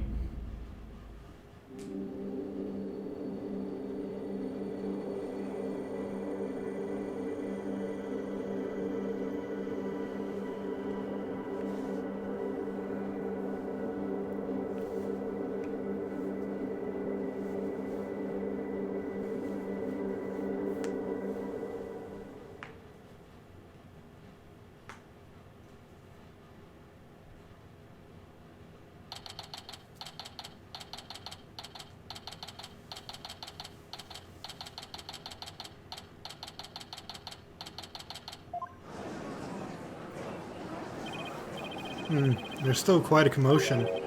The people in the gallery shows no sign of clearing out.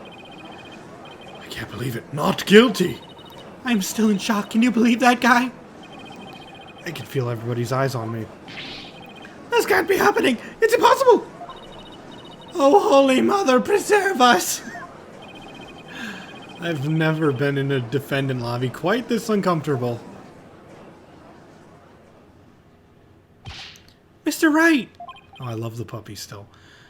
Oh, Albie. Thank you so much for what you did for me. I love you, Shadow. You're so cute. I wanna hug you. I'm just glad it turned out okay. It was a bit touch and go there for a while. I'm really sorry, Mr. Wright. I had a really hard time trusting you at first.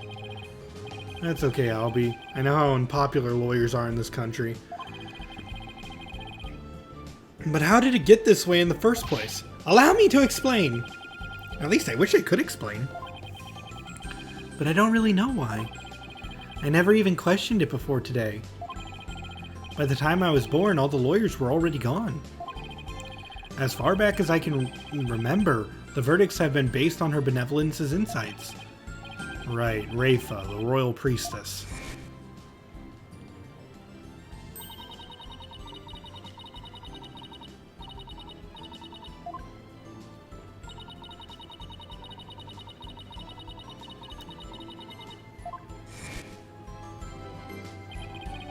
For her part, I'm sure she really believes in what she says, but even with her benevolence as divination seances, lawyers are still necessary.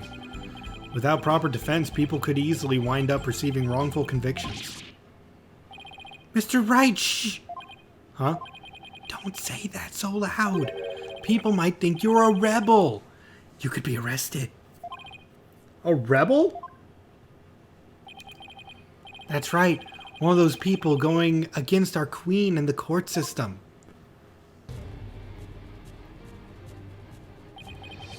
They call themselves the Defiant Dragons. And they're led by a scary guy named Dirk. They'll do anything to overthrow Her Eminence, even commit crimes. Dirk. I remember the people in the gallery mentioning that name.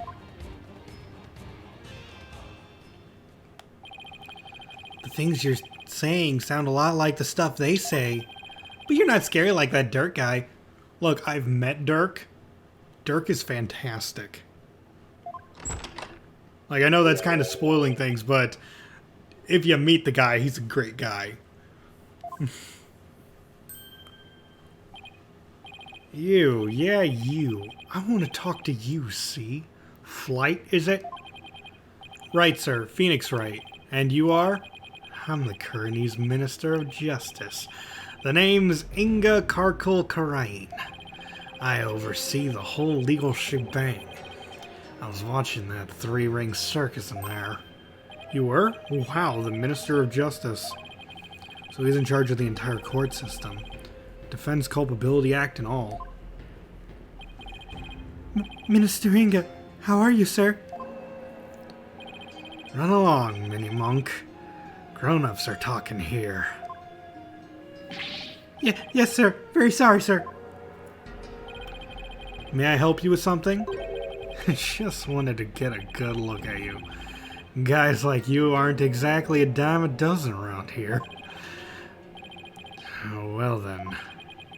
Design me like I'm some kind of exotic creature in a cage. Oh yeah, might as well share this little morsel with you. Turns out Roll was a seasoned thief. A repeat offender, see? Had my men look into it, and then they found all the booty he'd pilfered right there in his digs. But he seemed like such a nice man. Why, Mr. Roll, why? Guess he was doing it for the family. What a mook. A mook? How could you say that? Guess that kind of sob story gets you common folk all misty-eyed, huh? Anyway, another thing. I had my men check out that understanding fella, too. He wasn't the only one with sticky fingers. It's the insurgents. What? They put the squeeze on our head monk, apparently. So he gave up the Founder's Orb and tried to keep it hush-hush. Well, I see. Thank you for letting me know. Yeah, say, White.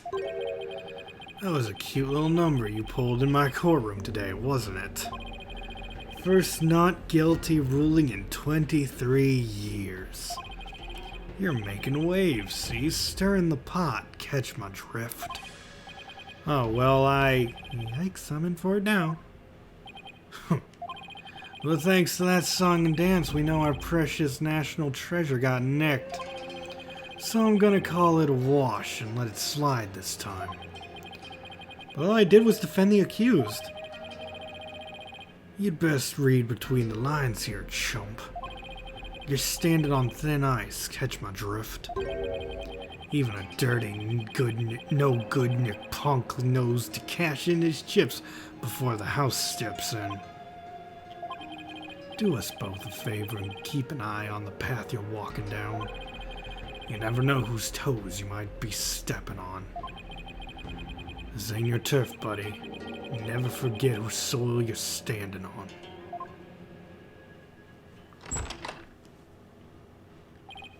Yikes. He was kind of scary, wasn't he? He could have had me killed. Yeah, well, no use worrying about it. We have more important things to do. Such as when can we continue the sightseeing tour?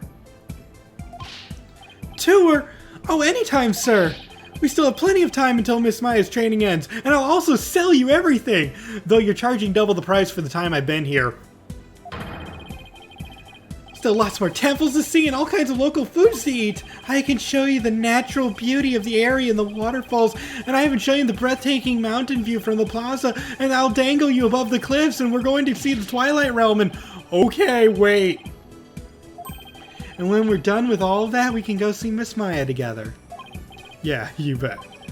Maya. I wonder how she's doing. Hope she's okay.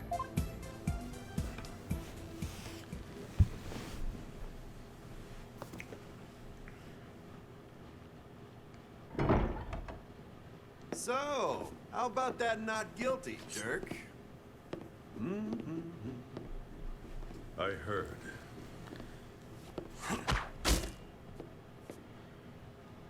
Sounds like the winds of change are beginning to stir.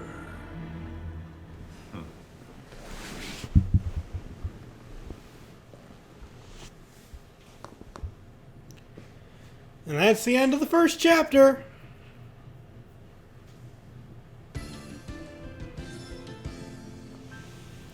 Episode 2, The Magical Turnabout.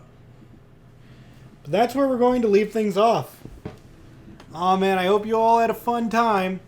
But I don't think my streaming's done yet. Stick around, we're going to start up some Dragon Quest XI-S to keep the night going. I just wanted to do this as a bonus stream.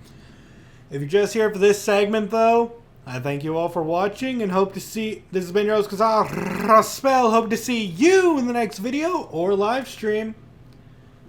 And signing out.